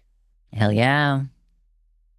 Thank you to Mira Featherbender, who says, Felix, we are all dumber for having listened to your argument. You earned 0 points, and may God have mercy, or may your God have mercy on your soul. Hashtag Team Jack. Love the Billy Madison reference. Thank you very much. Oh God. Melatonin Ale. Yeah. Okay. It's Thank you Alejandra. for the $5 dono. Felix is just trying to prove that atheists aren't patient by being the most insufferable prick in existence. But is he a material prick or an immaterial prick? That's the real question. It is the real question. Thank you for Ice Axe's $5 dono. Says, thank the sun that we are done with Felix's call. Hashtag team rock, paper, scissors. Let's do it quick. All right. Okay. Rock, paper, scissors. Shoot. We both did paper. Rip in peace. Okay. Do it again. Okay. Rock, Rock, paper, scissors, shoot. I did paper again. Ah, okay. damn. All right. And that brings us to a $5 from Transleona, who says, Felix and Andrew from New Jersey should shack up. They deserve each other. They both are futile to converse with and incapable of synthesizing info. Hashtag Team Lux. No arguments here. Yeah. New Jersey, there's something wrong with people from New Jersey. Thank you for the $10 from 8 Grant Rants United. 8. Riverboat Jack again. I'm not reading a super chat, but I got more hot takes. Tom Hanks is a bad actor. Netflix Avatar is way better than the cartoon. Matt Walsh is actually pretty handsome. Hashtag Team Jack. That was hard. That was hard. difficult. That was difficult. Thank you so much, Kelly Bean. Do you have a ridiculous position to defend yet? How about trans people get an unlimited lifetime supply of mozzarella sticks, or all queer people get to skip Mondays? Love the show. Hashtag Team Lux. Thank you. Those are good. I think I'm going to stick with my dragons suck just because I think for us, that's uniquely painful. Are you watching House of the Dragon? I haven't been watching it. No. Okay. I need to get caught up. No worries. Joshua Everett, thank you for the $5 super chat. They can always find that 1 week study that kind of says what they wanted to on page 7 of the Google results. Alex is massively obsessed. Hashtag Team Lux. Yeah. I'm just gonna guess that I added that point. I don't really know if I did or not. Thank you, Trans Leona, who says, I don't think Alex has ever cared about women's sports. I doubt he cares about or has played any sports. He's just a scared little boy. Hashtag Team Lux. Yeah, these people who have nothing to do with any of the topics that they're discussing sure have some strong opinions. It's true. Thank you for the $5. Beef Bacardi. Happy belated Pride Month, by the way, and happy Wrath Month. Thank you very much. Happy Wrath Month to you as well. Indeed. Also, happy Disability Pride Month. Hell yeah. Yeah, I've seen people complain sometimes like, OMG, you're overriding Disability Pride Month by making your jokes about it being Gay Wrath Month. And I'm like, who the fuck do you think the wrath is coming from? It's the disabled queers. We're so fucking mad all the time. Thank you, Christina, who says, regarding sports, I use the analogy of trying to run a Dodge Ram truck using a Toyota Corolla engine. I've had some success this way. Hashtag Team Lux. I saw that, and I like that example. I like it too, but I'm not a car person, so I know I'm gonna get the car make and models wrong. Yeah. If I try and do that. Yeah. Christina Hankey, New Zealand. Thank you for the 5 New Zealand dollar dues. Also, any word on Josie's election? Hope Arden is getting well. Love the current presenters, Miss Arden too. Hashtag Team Trans. Team Trans is a wash. That's a vote for both of us. Yeah. Yeah. But yeah, Arden is doing great. She's going to be back producing on Sunday. She's been gradually getting back into working. She's still tired, obviously, but she's doing very, very well. So I hope that everybody's not worried about her. I think Josie's election was very, very close, and she may have either lost or won by a very small amount. I don't know whether what the exact result was, but as far as I knew, the most recent was like it's just very, very, very close. Thank you, Space Barbarian, who says scientific studies confirm transphobes, aka assholes, are bad for your mental health. The super chat censorship is real. Hashtag Team Lux. You guys can't even say mental health. That's crazy. Come on, YouTube. Thank you for the $5. Isaac's852. My friend Adam is dating a man named Adam. They are both looking to date more men named Adam. They hope to form a molecule. Happy Fun. Pride Month. Hashtag Team Rock, Paper, Scissors. Okay, ready? All right. Rock, paper, scissors, shoot. We both did paper again. God damn it. Okay, one more time. Okay. Rock, paper, scissors, shoot. Okay, I'm calling this one a draw. Okay. No points, no points. We cannot continue to do rock, paper, scissors forever. But thank you very much, Isaacs.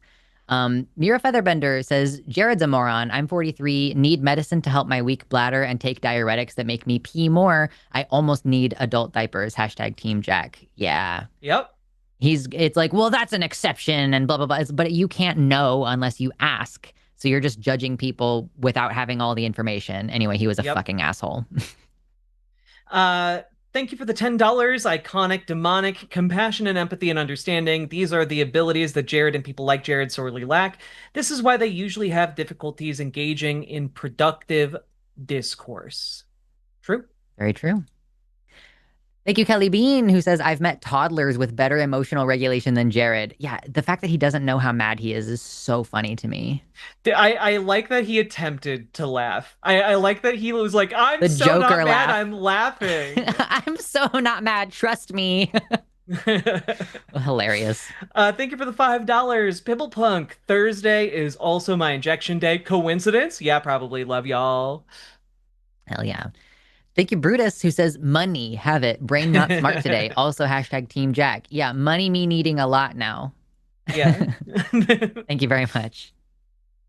Thank you for the $5. Joshua Everett. In daily life, the average American child is around 15 times more likely to interact with a member of the clergy with CSA history than a trans person. Hashtag Team Lux. That is disturbing. I wasn't listening. I was reading the chat. I very self-absorbedly scrolled back to see what people said when I sang earlier.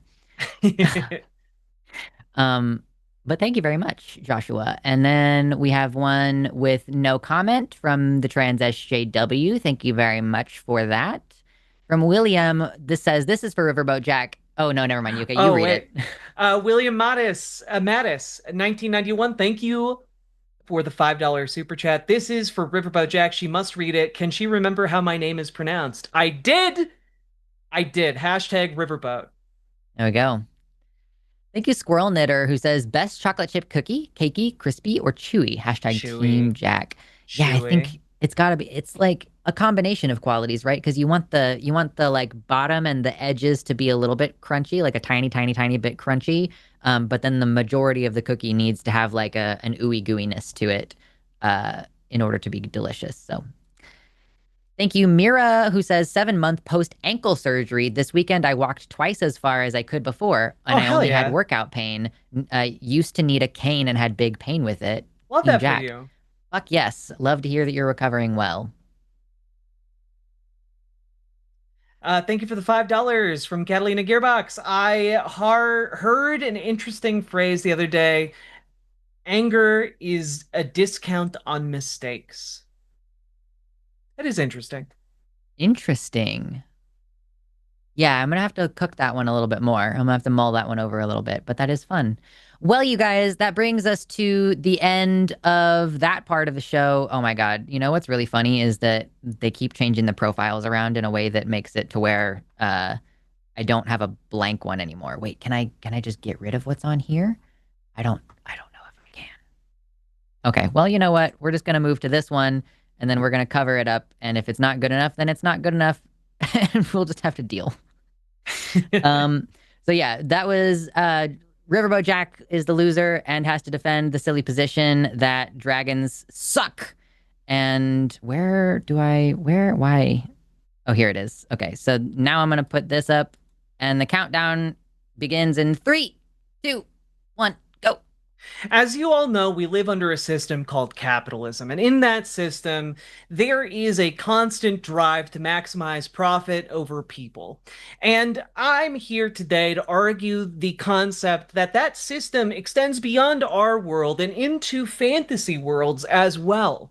And when we start talking about the economics of different fantasy worlds, it becomes very apparent to me that the number one target for wealth to accumulate within is, of course, dragons. Who else would use their massive hordes of wealth to buy up real estate properties and then charge exorbitant prices for them? Every single dragon, in effect, within a fantasy setting, is a billionaire profiting off of the mass exploitation of those who exist in the world underneath them. And of course, you have then all of the necessary evils of such a system. That these dragons, by merely existing and by merely seeking to reproduce, are in fact actively siphoning off, leeching off the wealth and labor of fair, honest, everyday working folks. And ultimately, when we get down to it, all these dragons in their ivory towers or their darkened lairs or their, treasure hoards deep in the shadow realms, they are, of course, benefiting off of a system that exploits each and every one of us. And ultimately, they need to be slain not just because they are the embodiment of evil energy manifest in the material realm, but also because they will collapse human and humanoid civilization if they are not destroyed. It is a matter of existential need that they are the target of our ire because, in fact, they suck. I mean, that's compelling. Listen, I've never heard a more compelling argument in my life. I love that exercise, like the mental flexibility that we have to defend a position that we fully disagree with. It's like it throws me back to like high school debate, you know? That's a fun time. We do still have like about 2 more minutes before we're going to send you over to Calling It Now. So just don't forget, listen, if you stick around for a minute, we are going to kick you over automatically, or a little thing will pop up in your chat that you can click Go Now, where Jimmy and I are going to be taking some MAGA calls for the next 2 or 3 hours. And, you'll get to see more of me. Jimmy's going to start the show. I'm going to take like 5 seconds to go to the bathroom. But There are so many great shows happening all the time on the line, so make sure you check your notification settings. Tomorrow we have a special Cus I Wanna episode. A lot of the time we don't have programming on Fridays, but this week we do, so join us. I will be producing at 6 p.m. tomorrow with Godless Engineer and Seth Andrews as our hosts. So make sure you're staying on top of that schedule. You know, like once a week, you can check our channel and see what all the upcoming shows are for the next week. And with that, where to find you? Where are you at? You can find me over on Riverboat Jack over on YouTube. I talk about socialism. I talk about the news, politics, and I also talk about trans issues over there as well. So go check me out over there. I'm also on Twitch. You guys can find me both places. And yeah, check out my channel. You might like it.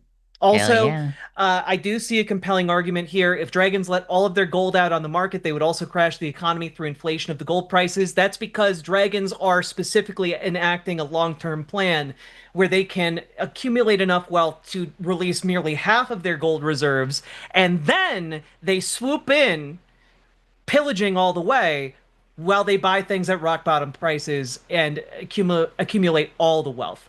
It's part of their long-term strategy. Compelling argument. Oh my God, why is the music starting in the middle of the music? Anyway, that's our show.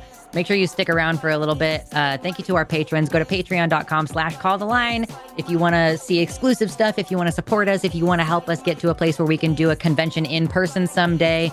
That would be awesome. The music is different this time. That's weird. Okay, well, anyway, stick around. I'll see you on the Jimmy Snow channel, and love you all. Good night. Bye. Bye.